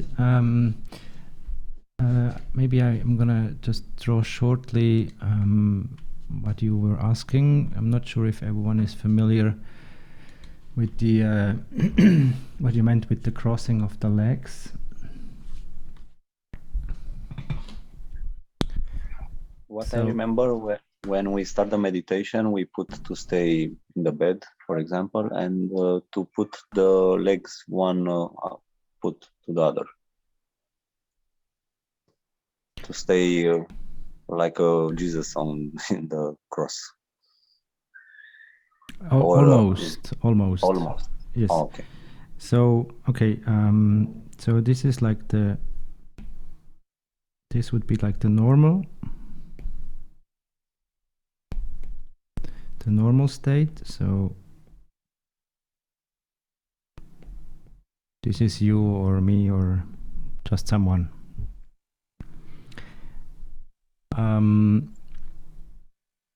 I can share with you how I discovered the position.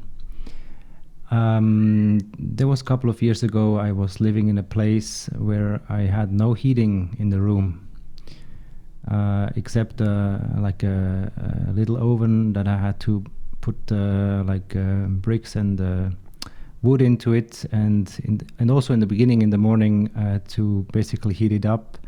It took some time, so I had to prepare in the evening that I had it set to get warm in the morning, otherwise it would be just cold. And now, while it was cold, I also had the window open 24/7, 365. So every day, every time, I was just having the window opened I wanted to be part of nature so much that I could close the window, but even when it was snowing or raining, I just tried to put a blanket over it, and so basically it became cold inside during the night, and I really love that. So to sleep in a very, very cold environment, it's just crazy me, but I really love that. So there were these moments where I actually forgot to prepare for the next day, and so I had to find like a instant solution. And so from the normal state, which I could call is like cold or gravitational. When you spread so your head is always spread out, and the arms and the legs, if you make like this extension, so to the outside, your surface is bigger, and therefore you also emanate more heat much easier. Now the other way around, if you would do like this, that you put your hands, you would basically cross them into each other. So you make like a tent of your hands. You put them just into each other. And now with the legs, you do the same. So here are your ankles. So this is the one state or one stance, how I like to call it.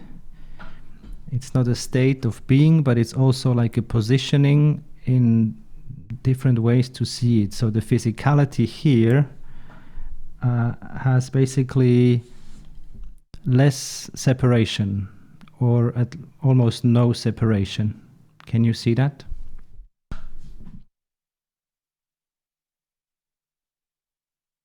Yes, we see everyone. Well, I mean, Yes, do you understand what I mean with less separation? Yes, I understand, and I think is if we make a picture or something graphic with this, it is more easy for the people to understand, to not stay to translate, to explain. Look, these are the position for the meditation. Are very easy to understand right now. Yes, I try to make something. If you also go to a window, or when there is heat in the window, usually you have dead flies or insects. Usually when an insect or a fly dies, they also bugs. They put themselves into the position where they have those limbs intersected and they are laying on the back. So this is what I do, the copy of that situation to the human. And I don't mean basically to die like an insect, but you know, there must be something that all the insects do that, no matter what background they had in education, job, or what species they are actually coming from, but they do all the same. Ants do it, bees do it, different bugs do it. So there must be something to it. And so that just came into my mind when I was basically really freezing in my room. So I started to pretend now to basically be like an insect, and okay, that was it. That was just playing, you know, like playing fool with me and myself. So when I was doing that, I found out that, okay, through the breathing, that's everything that is, the breathing is basically part for us and for everyone till the very end. So I found out that the warmth or the temperature of my entity was building up in that situation. So how can I basically sustain a colder environment by just putting my hands and crossing the legs together? Because it feels like you're fusing the two sides. So if you imagine, there are other ways to experience that, but we actually have like two sides, like a plus and a minus side, if you like. And so when you fuse those together, you become the state of one, or like zero, and then you are contained in here. So I wanted to replicate that feeling of basically being shapeless in a feeling, and through the putting the parts together, I really it was like building a road to this emotional state. It's very interesting because I remember this. I want to ask to be very clear for me, because when I stay in the earth and I stay like in X mode with the legs, I know I block my energy, but because I'm in the vertical position. But when we are in the horizontal and we cross the legs, the feel are different.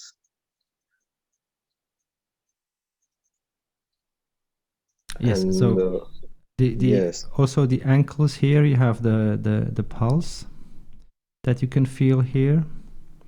And basically what we had also with the hands, that you put the hands closer to each other, or even if you intersect them, you basically merge the two brains in a physical way, but in the reflection, in the next reflection of the brain, so in your hands.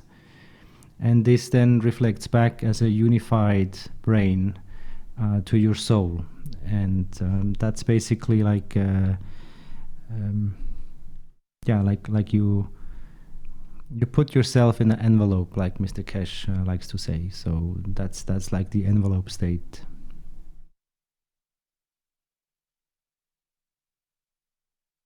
Thank you. You're welcome.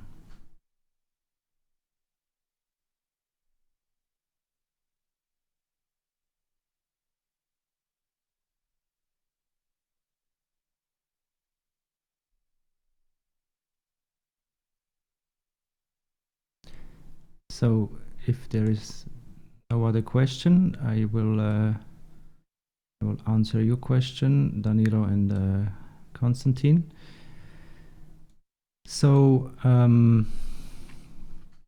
yeah, where should I start?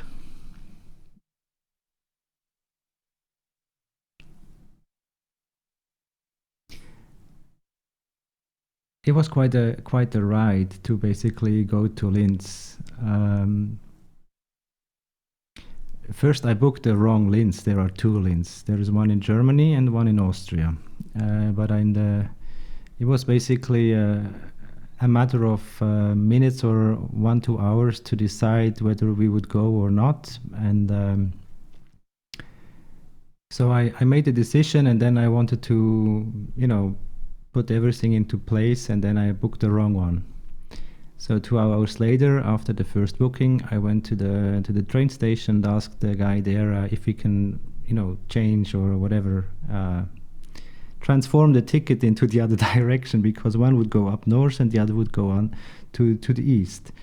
And so it was actually not possible, as it's like with. They were just saying no. Basically, I was needed to pay twice the trip to go there, because they could not refund me by that moment the first tickets. So when we actually then went into that train, half an hour later, that train stopped, and they said there is an accident, not an accident, but something on the railroad was overheated or whatever, just it was not functioning anymore. So we had to change the train. So after sitting 10 minutes in the next train, they were speaking. We were not going anywhere. We were just sitting in the train station and waiting to depart. Then they started to say, okay, now we have to cancel this train. This train is going nowhere. And so the connecting train from Zurich main station, basically that would be the very long travel, like 7-ish hours to Linz. And so we had to catch that one. If we would not make it, the bill would just be exploding, and there would nothing going. So in the middle of the situation, we decide, okay, now let's take a taxi. So this taxi was again charged with almost the same, like the tickets before. So it was just incredible expensive just to get there. And when we actually came into Linz, it was like early in the morning, like 6:30 in the morning, after 8-9 hours travel. So we were beyond like exhaustion. We barely slept a little bit, and so we went to have a coffee, and we were just walking around a little bit. And so it was quite let's say an adventure to get there. And when we finally get into the process of how you queue up, basically. There is, that you put up.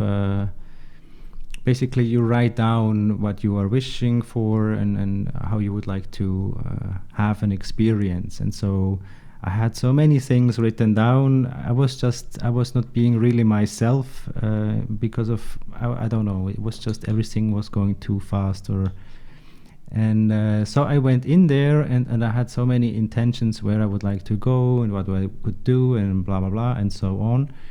And what I got as an experience was basically what my soul was telling me that I needed, and not what my mind or my brain was wishing or basically intending to go or achieve. And to, you know, there is so basically what I can share with you is a different experience that I was not having in intention, and yet it was, let's say, still going deeper into understanding myself from my point of life. And so I'm actually very grateful to these insights, and I think I can share at least one or two with you. Maybe maybe you have felt or noticed the same. So I was in the machine, and this balancing process over the different positions you're going through, this was very easy for me. So I had no resistance. I was not afraid, and it was just basically like not really much happened. So when I went into the unit, I started to feel that where is my heart? My heart was barely beating. It was hard for me. It's hard for me to count or to tell how low my heartbeat went, but I think it was somewhere between 15 and 25-ish, somewhere like this. So, and I was not even going through the breathing techniques. I mean, the breathing was more or less okay, but I found myself that as you mentioned before, those 30 minutes, that makes more of a distraction that one can imagine, I think. So when I was in there, I thought, okay, now I have to go through that process that I know in 30 minutes, and okay, there are other people, and so it was already like a little bit stressful, so for me to basically do it in that short time of period. And so I had to let go of all the intentions and basically observe what is going on in the very moment of myself, or here and now for myself. And so I find myself that I had two different heartbeats. On my left hand, it was basically very subtle, very low, let's say 20. And on the right hand, it was like, I don't know, 60, 70-ish, somewhere like this. So it was totally different. And from the center position, like the heart, that was also going very low. And what I also noticed that I basically stopped breathing almost. It was I forgot completely to breathe. So for an extension of the experience and the program of the Mozhan that we had a couple of years ago, it just brought me to that what we had in mind back then, but we never experienced like in a physical conscious state. So usually when we think that we can't breathe anymore, we start to become fearful. And when we see that someone loses the heartbeat, we also become more frightened than like relaxed. But both of these things were basically just as normal as like yesterday. So that was very like an intense moment of how I can keep going and still basically are not fulfilling the regular demands of like, call it medicine or like functionality as a body system. So in that moment, it was very clear for me as a experiencing human in that environment to basically feel my soul. So to put it in words, if you have like a towel and you put it into between your brain, and there's a soft wind that goes like left and right and left and right, just slowly but in a very calm way. So this blanket, I could feel this string. It's hard to say how it is, but it was just there, and I could just feel that I was reconnecting to many of the experience that we had with the Stefania together and the other two Mozhans in Ghana and in China. So it was very much like a homecoming in this regard. So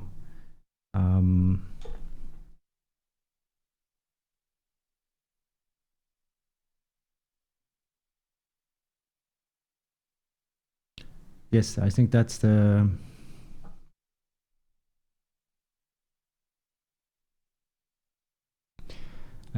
situation that I learned most of it.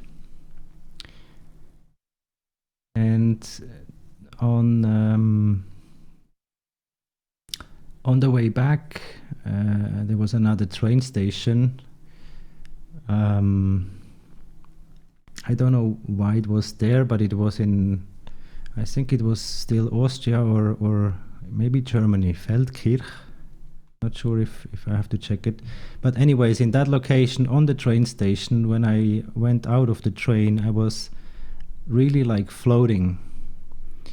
And we had that experience when we had to when we went from Ghana to China. We had to go to Hong Kong first, and we all four had that experience that you feel like you're on a ship, but you're standing with the feet on your ground. So that was so intense, literally, that it came back to me a couple of days later. And I think, as you mentioned before, Konstantin, whenever someone or a group of people is going into a machine, we can feel it. So maybe it's even easier for us as we have been there.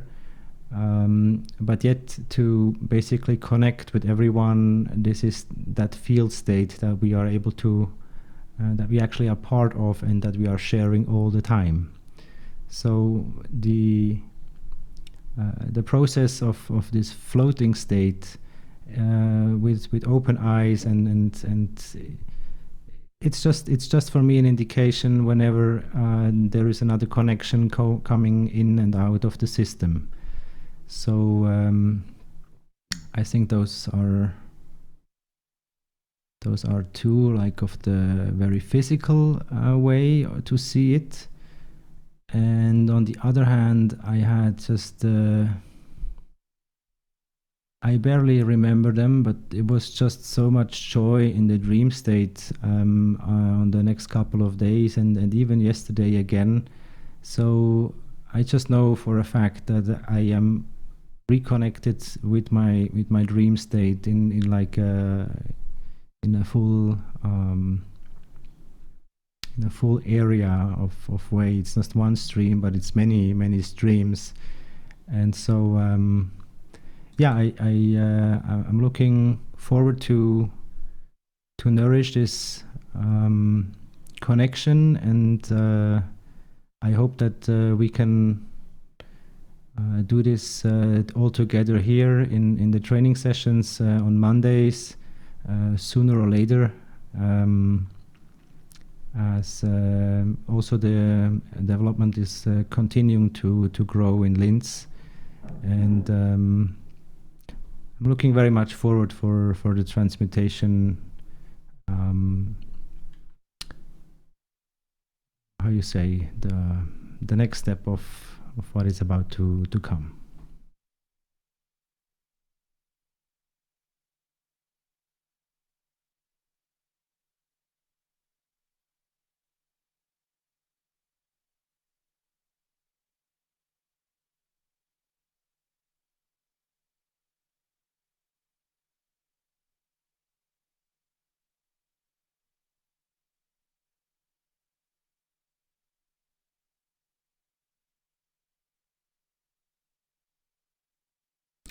Okay, there's one thing more. I'm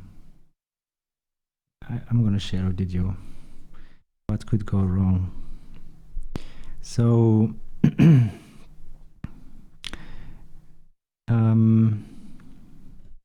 if you have a UFO, let's just say like a ship. I'm drawing something that you have an intention of it. And now you have the human here. And now we have this famous beam me up Scotty situation. And I can't tell you where it came from. It was just like, here is that information, or here is that how it works, and check it out later, or I don't know. It's so it's about frequency or even tones. Mr. Kesh said that next step will be that there's a lot of different lights. So I had that light on the first chair coming already, so I was a little bit surprised, because maybe it was just my understanding, but you know, I just thought, okay, number 4 must be more or bigger than the first one, and also that was a misconception, because it was already the whole field in that space or room that is way more than just a couple of chairs and all the installation that is in there. So if you have like music here,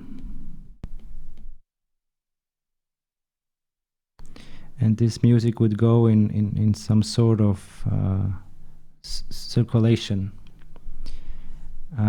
We have the same music here, if you like.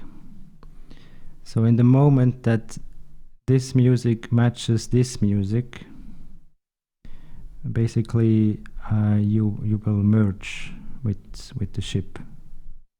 So that's how the teleportation or the transmutation is going to happen, if from my whatever point of view.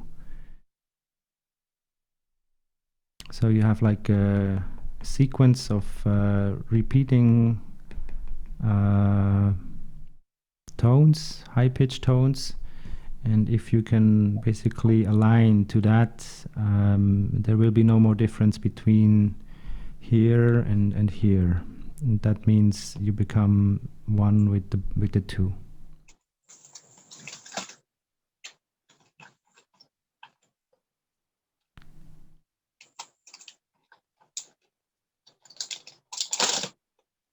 Sylvia, would you like to share something with us?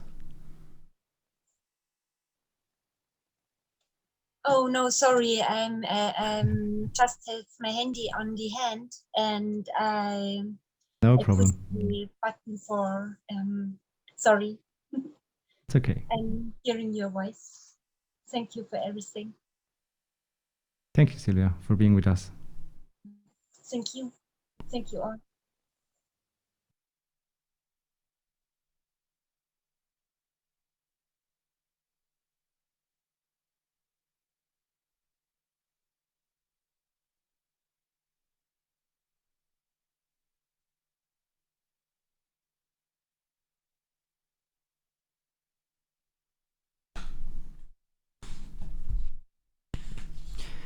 Maybe I can also make a little bridge between what you were sharing, Konstantin, in the beginning, that you're doing a lot of preparation in how you treat yourself, basically. And if correct me if I put it wrong, but as much as I can feel and understand, it is that the more you can empty yourself from what you know or what you did in the past, like the habits and how you connect literally to the physical state, the more you let go by different ways of behaviors and practice, replacing the physical with the plasmatic states. That is how you prepare yourself. Is that right?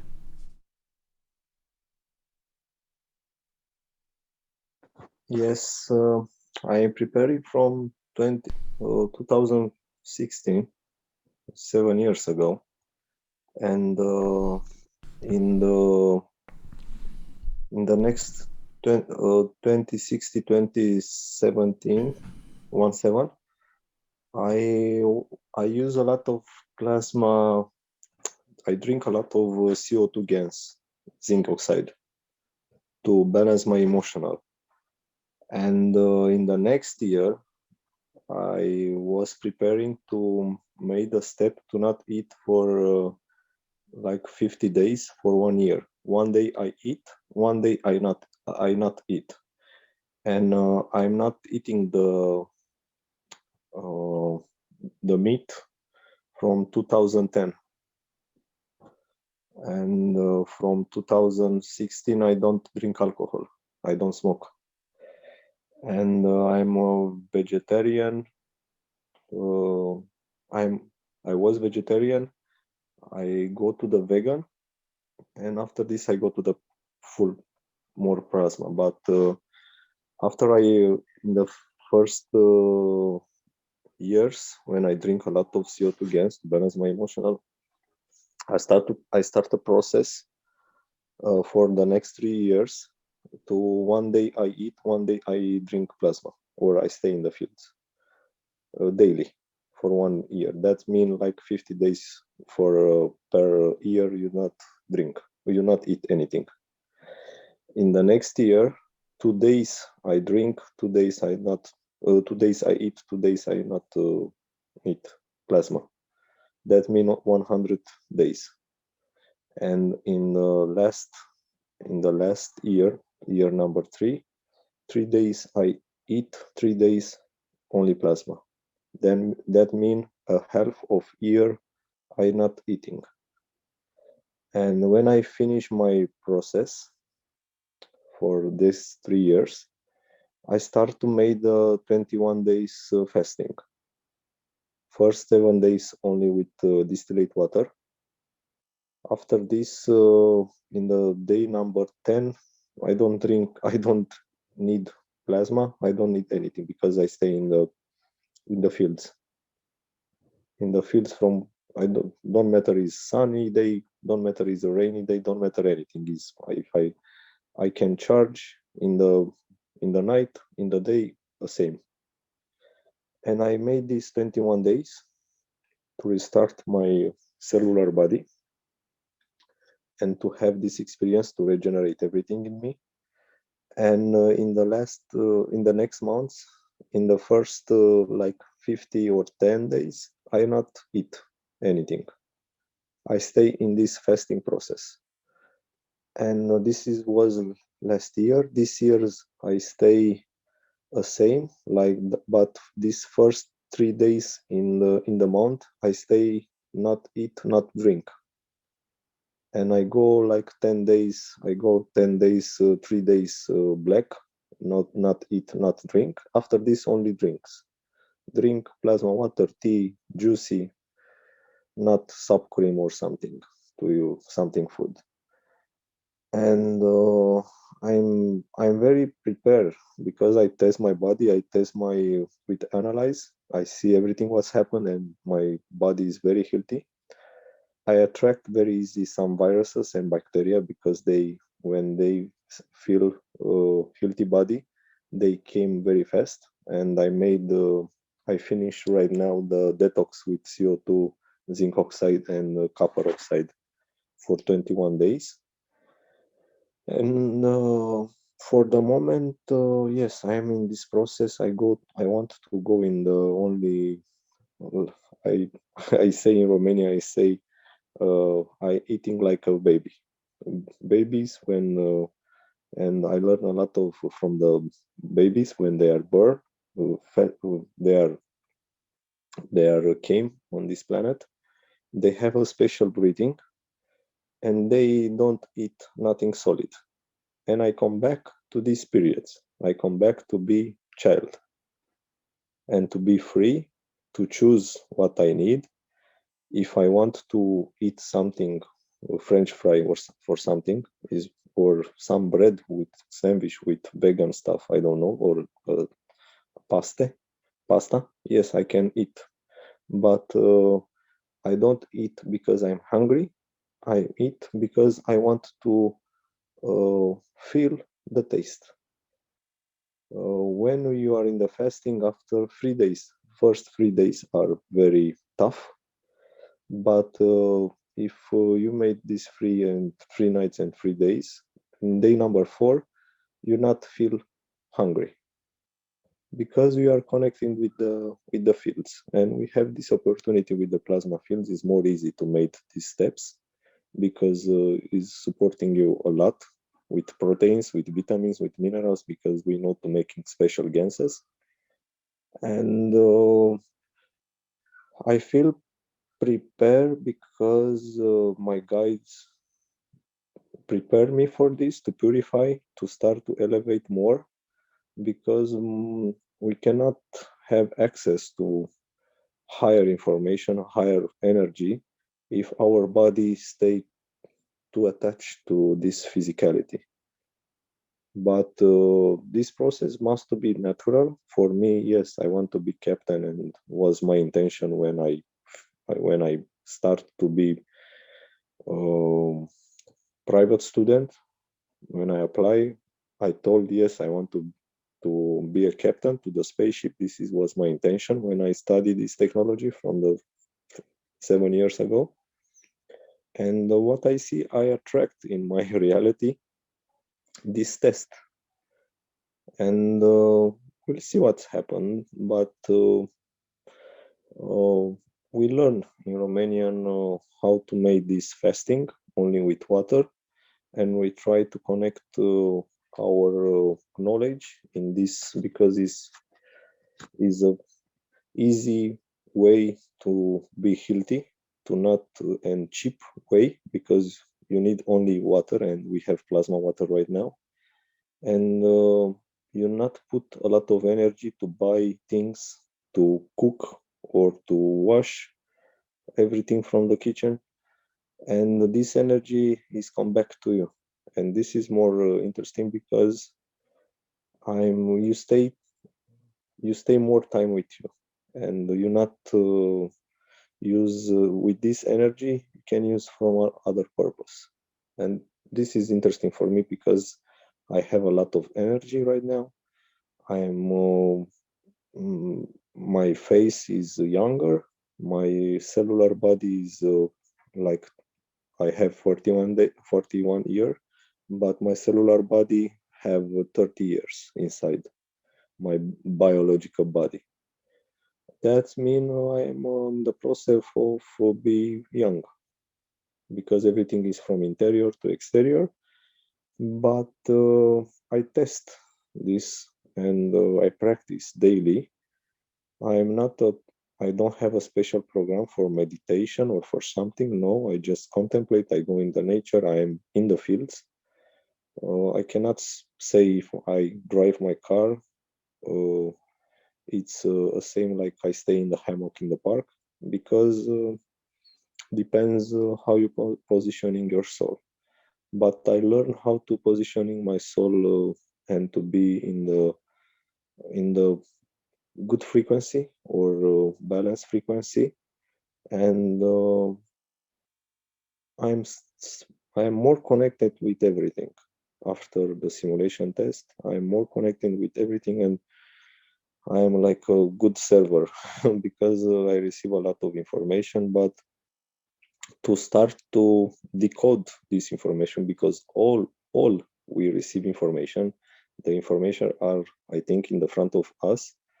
But if we are not purify our body, we cannot understand 100% of this information. And was my intention, to start to connect the universal community with our humanity. I am a ambassador, I am a bridge, like everybody, but the purity of our body and what we put in our body depends very much for them.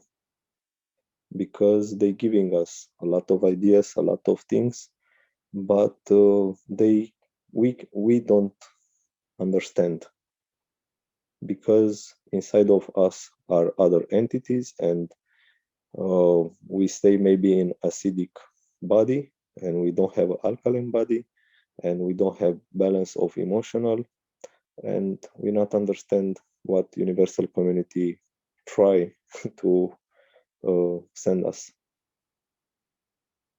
And I want to be in this position for next year.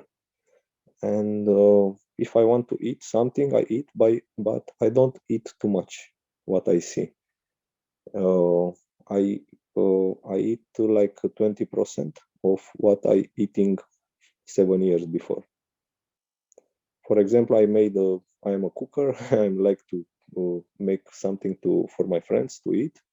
I eat with the plasma, but I take a spoon to feel the taste, and for me it's okay if I stay in the kitchen.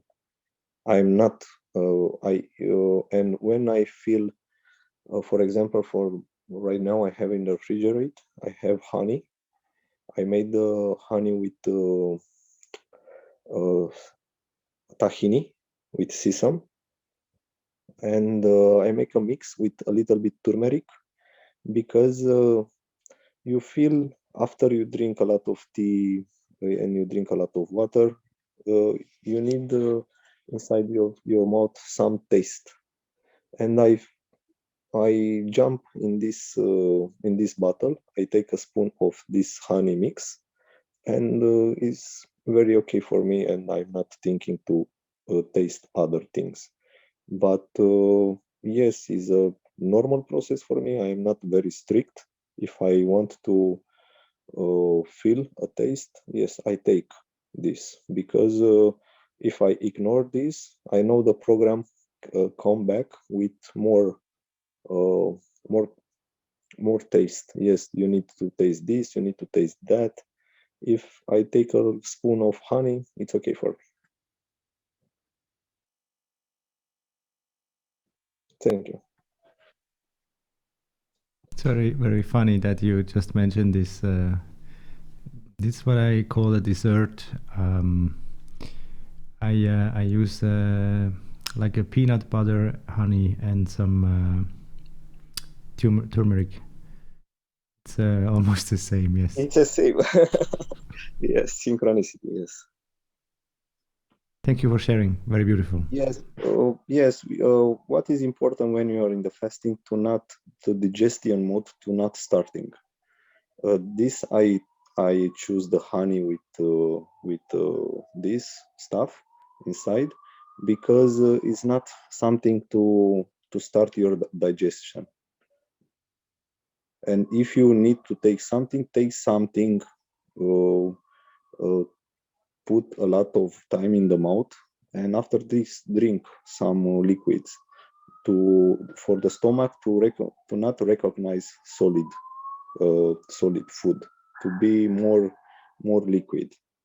And we must be smart with this, but the honey with something what you prefer, yes, is a good mix when you are in the fasting, for who wants to try.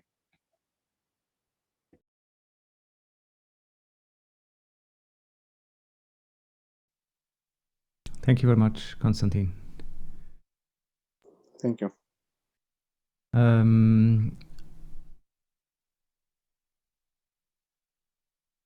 What else is there to say? Does anyone else have a question?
So if there is no other question left, I think we can wrap it up for today. And just as an information, next Monday I will have no connection as I'm moving my home here. So the next session will be in 2 weeks' time, meaning the 11th of July. Then will be session number 10.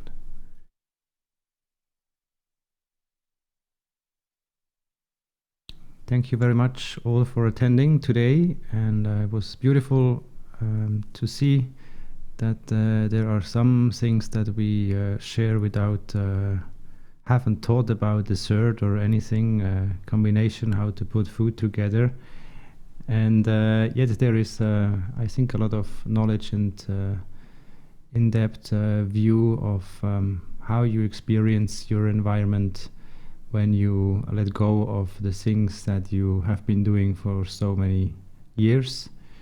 And the fasting and it's the different state of how you basically interact with the environment.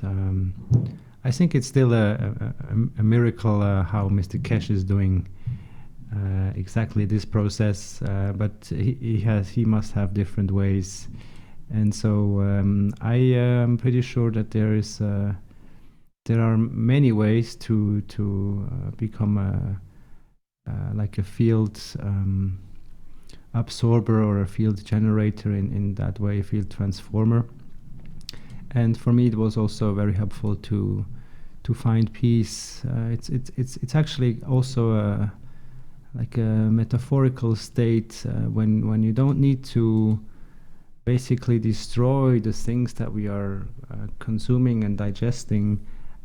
It is a peaceful state also that you experience just because you don't need it. So you practice this feeling of containment and being content, and that's very much what I like about it. And it also it makes you more free to go, and usually you save a lot of money. So it's besides the healthy way, it's also very beneficial in many other ways.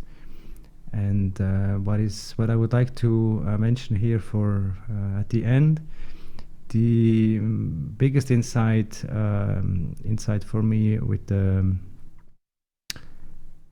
the experience in Linz was it is very much important how we think, or actually why we think.